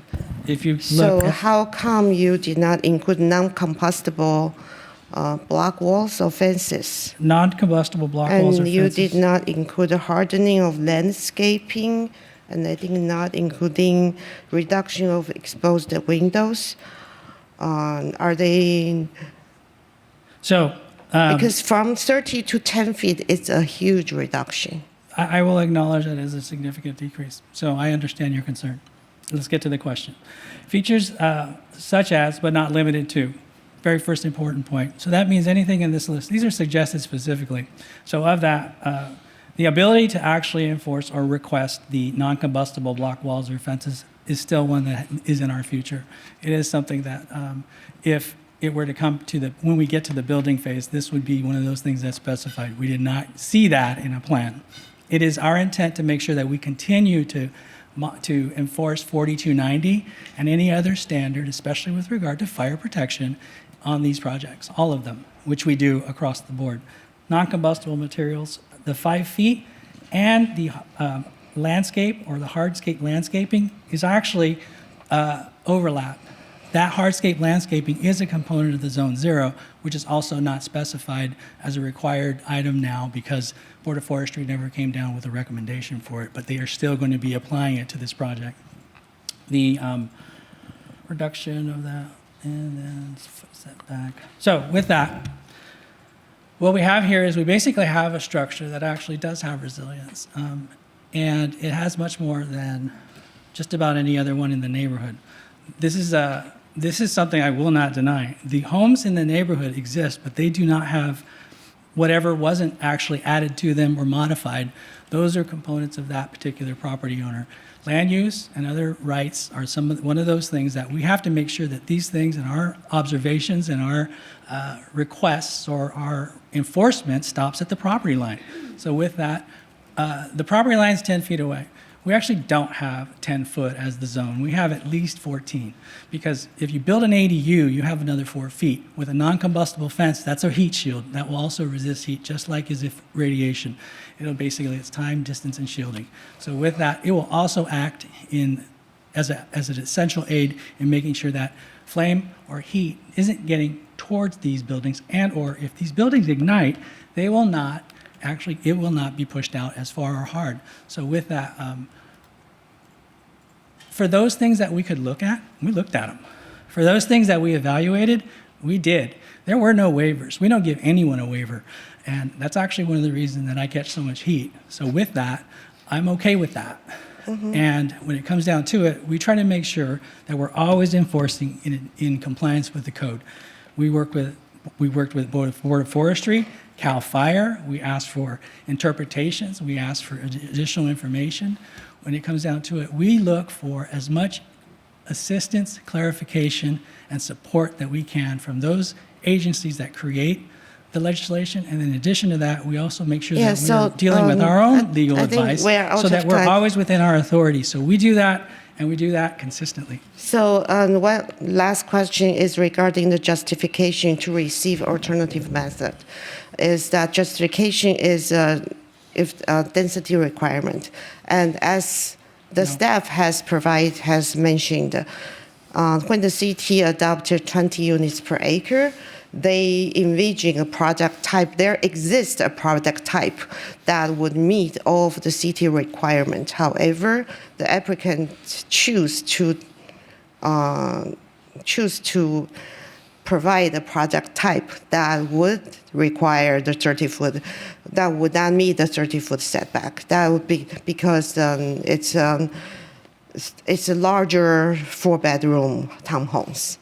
And even though removing the 500 square foot that's required for garage, it's still larger 4-bedroom. Because I remember when I was searching for homes, there were like 1,000 square foot 4-bedrooms. That's really comfortable. So we are looking at 4-bedroom. That's not a requirement by the city. We did not require higher density, large units, and especially for housing element, to further affirmatively further fair housing, we actually need smaller homes because they are naturally more affordable in Cupertino. And we have other larger 4-bedrooms in Monta Vista. So smaller 2-3 bedrooms are actually more desirable and for Cupertino to serve our housing element goals. And that's not a justification, I think. That's not a requirement of density. It's a preference by the applicant.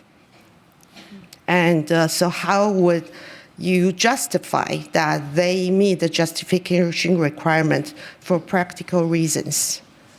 to be able to get a reduction of 30-foot setback.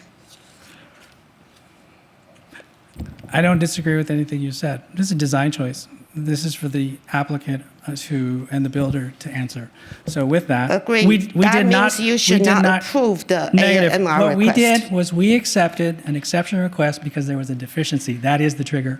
No, the law reasoning says behind you it. can only allow reduction of 30-foot setback if there is justification. And you just said you agree there is no justification. It's a I did design not say that. preference. What I said was I agree with the design decision is that of the applicant. It has nothing to do with us. What we did is we accepted it and you have to take a look at that entire paragraph that you picked from because it is not just the specific section that you cited. There are other reasons, and there is even one that is other reasons. So for that, for whatever reason they were deficient, they found themselves to be deficient. It is their right and it is their choice to submit a request. And so they did. That is why we took it. And it is within the code. Okay. Thank you so much. Thank you. Thank you, and I want to share screen again. Oh, Chief? Chief? Sorry. That was going to be a short night. Okay, so I am sharing screen. Okay, so this is from the El Dorado County Fire and their setback requirements that they have. And what I thought was kind of interesting here is that they, for same practical effect requirements, provide a matrix. And I think this is really kind of interesting. So here's their same practical effect matrix. So if you, in their county, if you want to reduce your setback, as you reduce it, so you start at the 30 feet, then you make a reduction, you go to 20 to 29. They require 5 feet of non-combustible material around the structure, and accessory structures are prohibited in that if you're going to that reduction. And then exterior walls will have the fire-resistant materials and the vents. Okay, so I won't go through the whole list, but when you get to a setback like we have, they've checked every box. Mm-hmm. And I think that's kind of interesting. And it would be my preference that we would adopt something similar to this. But on the other hand, when I look at it, it also makes me wonder about the subjective nature of these requirements. So this county, their subjective requirements are much stricter than what we have here. And one thing I like is that they're not using a mechanical system, a sprinkler system, which can fail over time. That's going to need inspections, and you don't necessarily know about the water pressure holding, and we've heard about this being an issue. So for me, from viewing it from an engineering standpoint, I prefer the passive requirements as opposed to having a sprinkler system, something mechanical. So my ideal preference would be to have the passive 30-foot setback.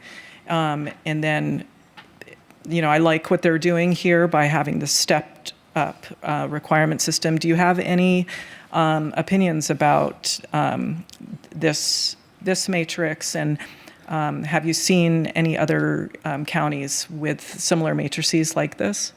So this is a good matrix. It's actually really, the thing is it lands pretty close to where we are right now. There's only one component of it that is not shared, and that is the openings in the exterior windows. With that, May I ask about that? So I do have some concern looking at the configuration of the lot, which is most adjacent to Linda Vista on the south side, where you have the various homes. And on the north side, you've got the tennis and one single-family home. But on the south side, there is a driveway, and then there's a garage with, looks like, second-story interior living space, perhaps, on the second floor of the garage.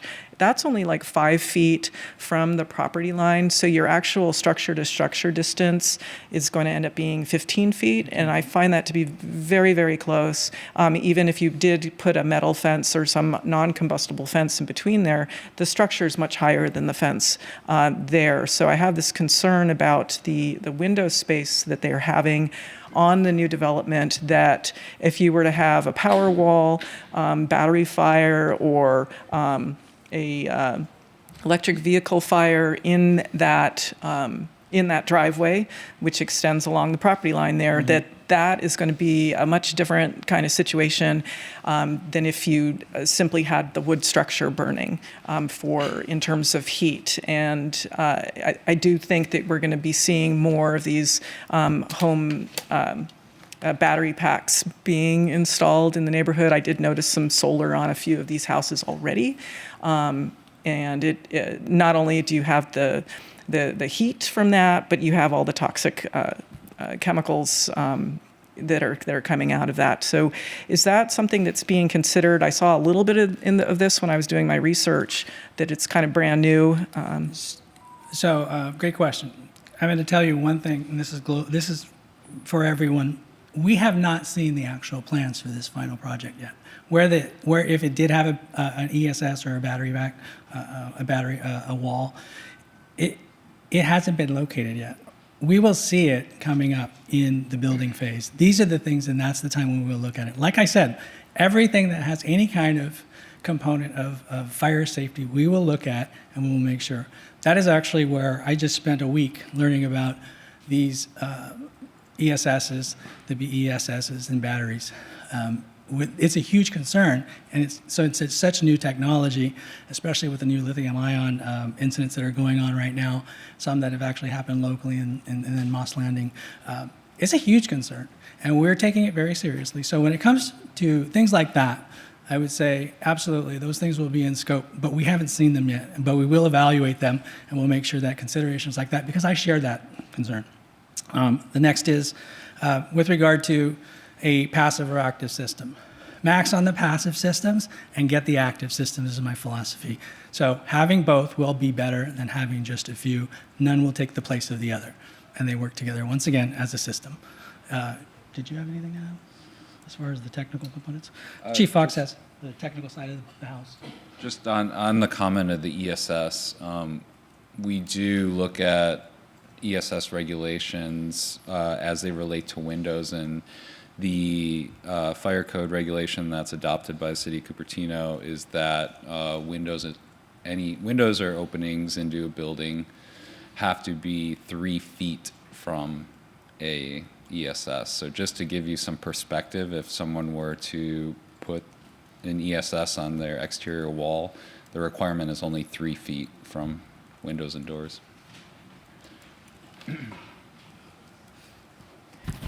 Would you have a recommendation for our code with regards to that? I would love to. When it comes down to, because, and this is actually one of the things that's good, AB 130, right? So with regard to the code adoption and the development of code, we actually we participate in the development of the code. This is actually one of the things that's going on currently, is the development of the new codes with regard to all of the different challenges that we're now seeing. So yes, we propose things sometimes that actually don't get all the way through. We are more conservative about our requests. They go through the code adoption process, and then they end up coming through here. We provide you with the actual code, the draft code. We make sure that it's consistent so that from both sides there are few surprises. And in addition, really, when it comes down to it, is we try to be very conservative, but we try to make sure that we don't cross a line that's going to basically end up putting us in a position like this. So with regard to that, yes, we do have a number of suggestions for codes that will be coming through. We are going through the normal process through ICC and then also through the California code adoption process. And we are very active in that because we have so many things going on in this area right now, especially Cupertino. All right, thank you. Councilmember Fruin? Sure, I'll try to make this one brief. I'll keep you up here first.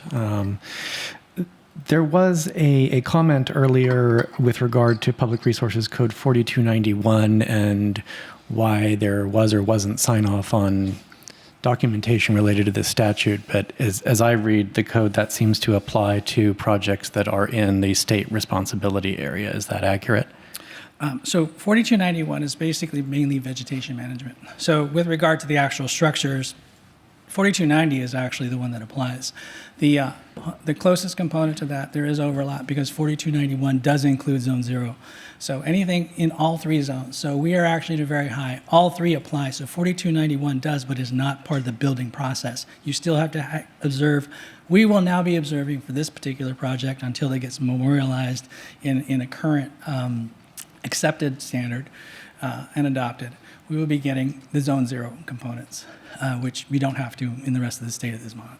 You'll get the Zone 1, the 5 to 30. That's going to be separation of vegetation and placement in strategic ways, including the elimination of any fuel back to the structure. We'll have that 30 to 100 to the property line will include everything that basically will get fire from getting from either the treetops down or down to the treetops by eliminating and getting rid of what we call ladder fuels.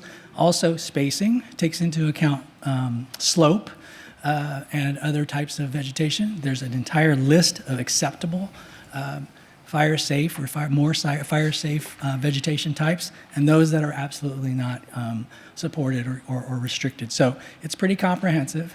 It's been in place for quite a long time, and it is going to be part of the fuel mitigation evaluation, the actual fuel mitigation plans that may end up resulting in it. These things will all be in scope. Once again, when it's time to actually apply them, we will apply them. Okay, so in part, this is a timing issue, and there are certain things that are appropriate to address at the building permit stage. Yes, sir. Okay. Exactly. It's just like we couldn't actually tell you what the actual configuration of where the sprinkler heads are going to be because it hasn't been submitted. It is one of those things that we call a deferred submittal because they have to get the building to a certain point before the actual final decisions on some of those things are memorialized in a plan set, and then they come through for evaluation. So the timing, it's a project. So a project plan and a project schedule is the way that these things work. Everything is done in a specific order. They have their constraints, and they basically have their things that have to happen before or after. So we won't see the sprinkler plans until later, which is also the vegetation. The landscaping plans are going to be something that we see a little bit later on as well. Okay, all right. And if it doesn't meet those standards, you would not presumably approve a permit? Absolutely not. Okay, all right. And then for Luke, there was a comment with respect to how the Planning Commission proceedings moved. And my recollection, and from having watched it at least 3 times, is that there were 2 motions that occurred. Neither motion was ever to recommend denial of the project. It was rather a first motion offered by one member of the commission and seconded by another to approve approve the staff recommendation, which was to recommend approval, but without credit for the park in lieu fees. And then there was a second, that motion did not carry. There was a second motion that did carry with the other 3 members of the Planning Commission who recommended approval with that credit.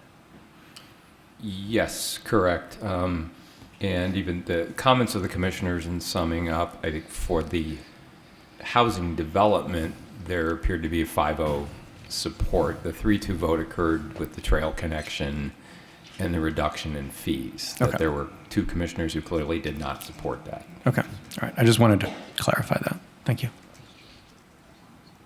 Okay, I'm going to go next to Councilmember Mohan and then Vice Mayor. A quick question.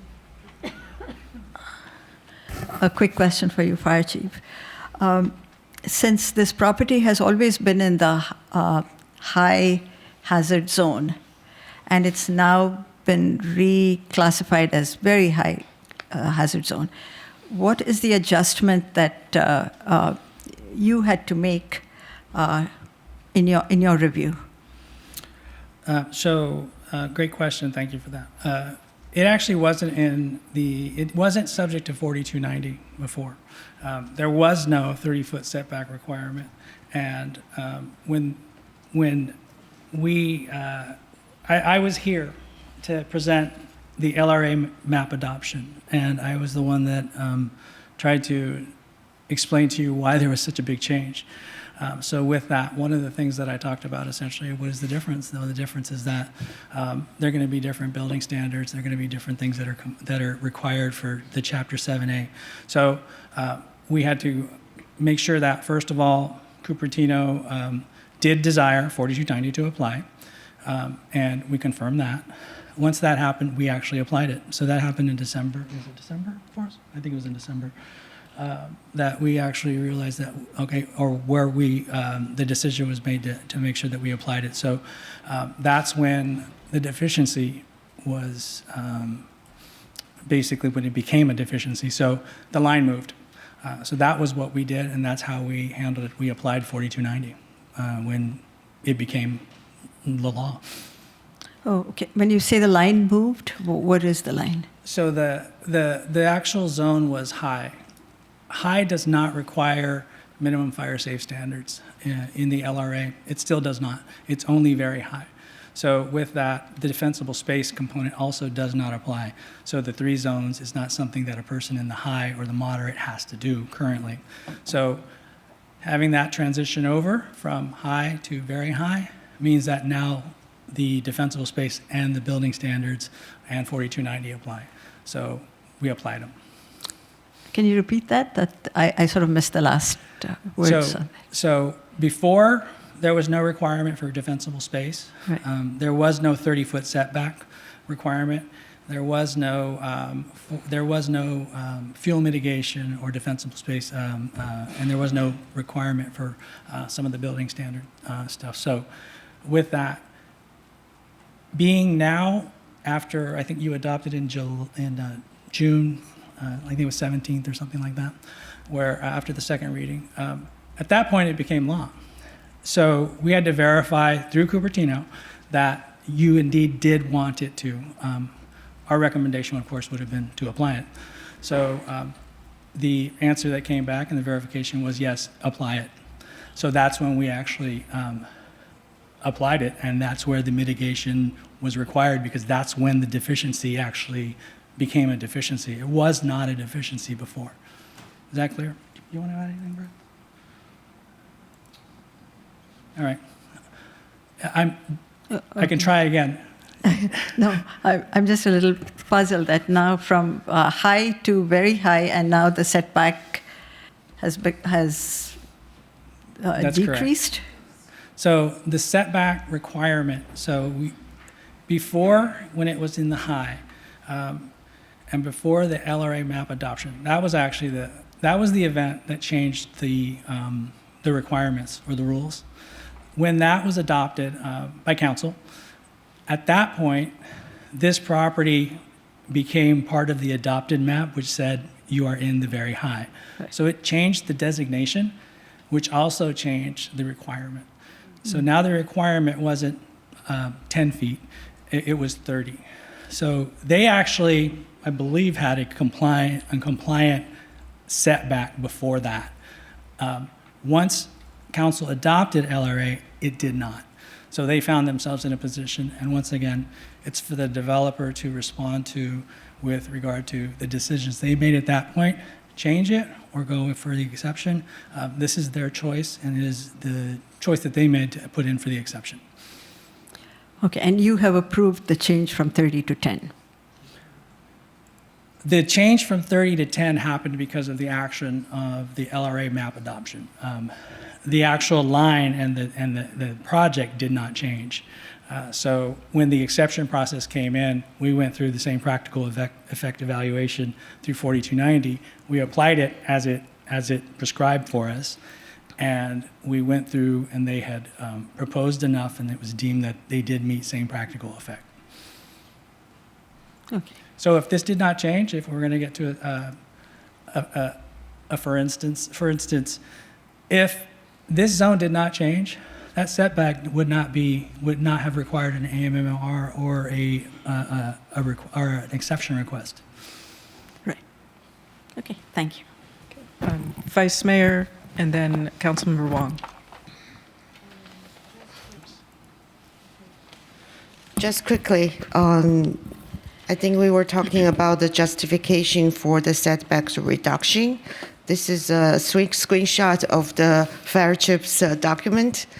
So A is all parcels shall provide a minimum 30-foot setback for all buildings. B, a reduction in the minimum setback shall be based upon practical reasons, which may include but not limited to parcel dimensions or size, topographical limitations, development density requirements, or other development patterns, and blah, blah, blah. So the justification given so far does not meet this requirement that shall be based upon.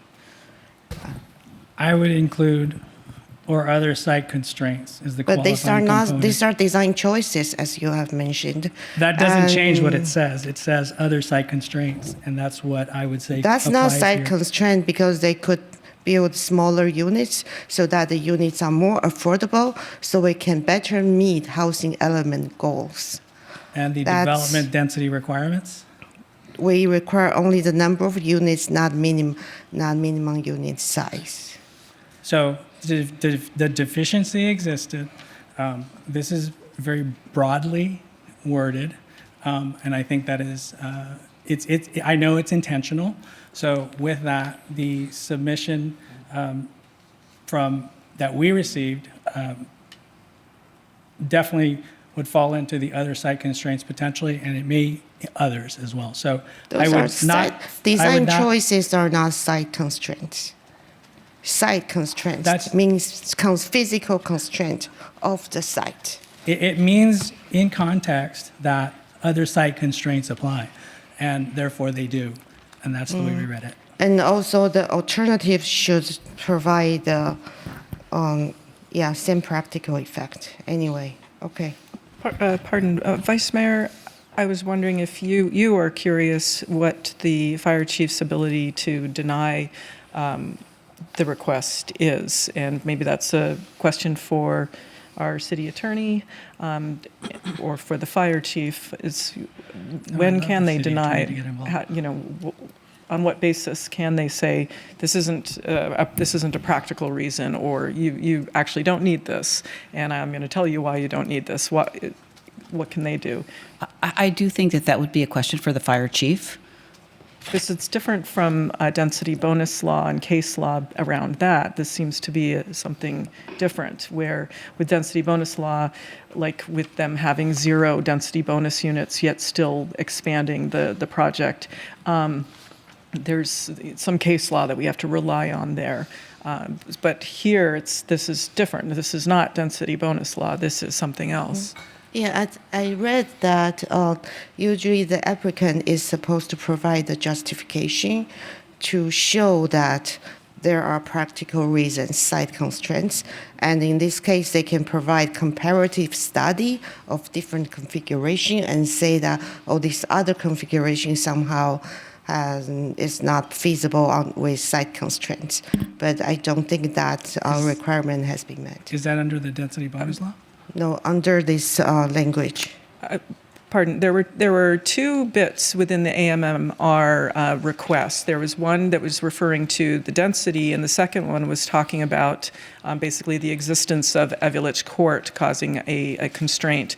And I thought that was kind of interesting because the right-of-way was dedicated in 1969, and it could be vacated by the city.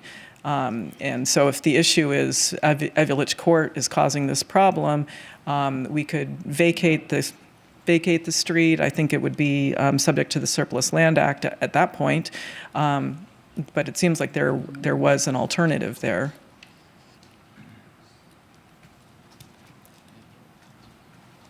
But going back to the original question, was what leeway do you have for those requests where you could actually say, we disagree with this?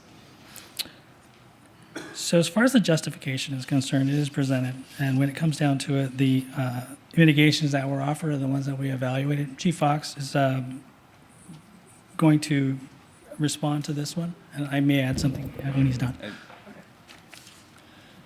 I know you're really looking for us to focus on the justification from the applicant, but the fact of the matter is that our focus is on the second half of that 1276, and we're focused on, are they providing the same practical effect by reducing structure-to-structure ignition? So, as we stated before, the design choice is that of the applicant, and that is not our focus. So we do not weigh in on questions like, can the project be modified in such and such way to meet the effect? And I know that's what you're asking, but the reality is that for our process is to not evaluate those design constraints, and our process is to make sure that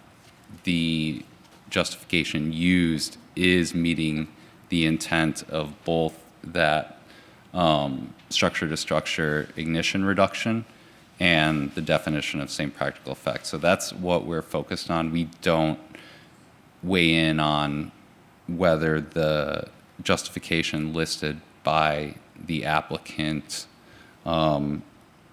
is warranted through a study, which I know is what you're asking for, or what the Vice Mayor was asking for. Okay, sort of.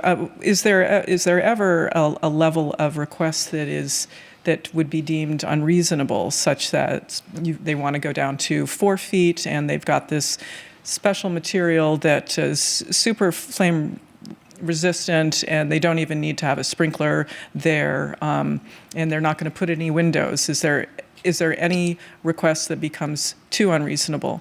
I guess in that case it would be, can you get the ladder to fit in there? Yeah. So we exception requests are new for the city of Cupertino because of the newly adopted very high fire hazard severity zones. However, they're not new in the other jurisdictions that we serve. So we do see a number of exception requests in those other jurisdictions. And we do have history of both approving and denying exception requests. So there are cases where we do not approve exception requests. Is it because of the material or the setback request? It depends on the specific situation. That's why we go back to the case by case. And to be honest with you, most of the exception requests that we deal with are more in the realm of access. So we're looking at different requirements there. Okay, and that's something that we could find out more information about when you've made these denials. I'll take that offline because I'd like to see what denials look like. Okay. Yeah. Through the mayor, one quick last question. This is to our city attorney, and thank you, County Fire, for being here. This is not for you anymore. Oh, you got one more point. Go ahead. Just this project was denied. There were certain aspects that they came back through comments, so that effectively, while we were in that process, were us saying, you haven't met the line, or you haven't met the line yet. So in this process, they did experience that dynamic and that, no, you did not make it. This is what you need to do. Which also does explain that turnaround, because that is a hammerhead, not a bulb. It is a design feature, and it doesn't actually have function, and it's really, it can be very confusing. So I understand your position on that one. I understand hammerheads. This is a question this is to our city attorney. I just want to make sure, and to the team on the other end. So from what I understand, normally 4291 is at the permit stage, and under AB 130, it's required to exempt us from CEQA. So what do we do if we didn't get an evaluation on 4291? How do we exempt it from CEQA? Or look at it to consider exemption from CEQA? I'll leave that as a question. It doesn't have to be answered now, but something later, if you guys can research that.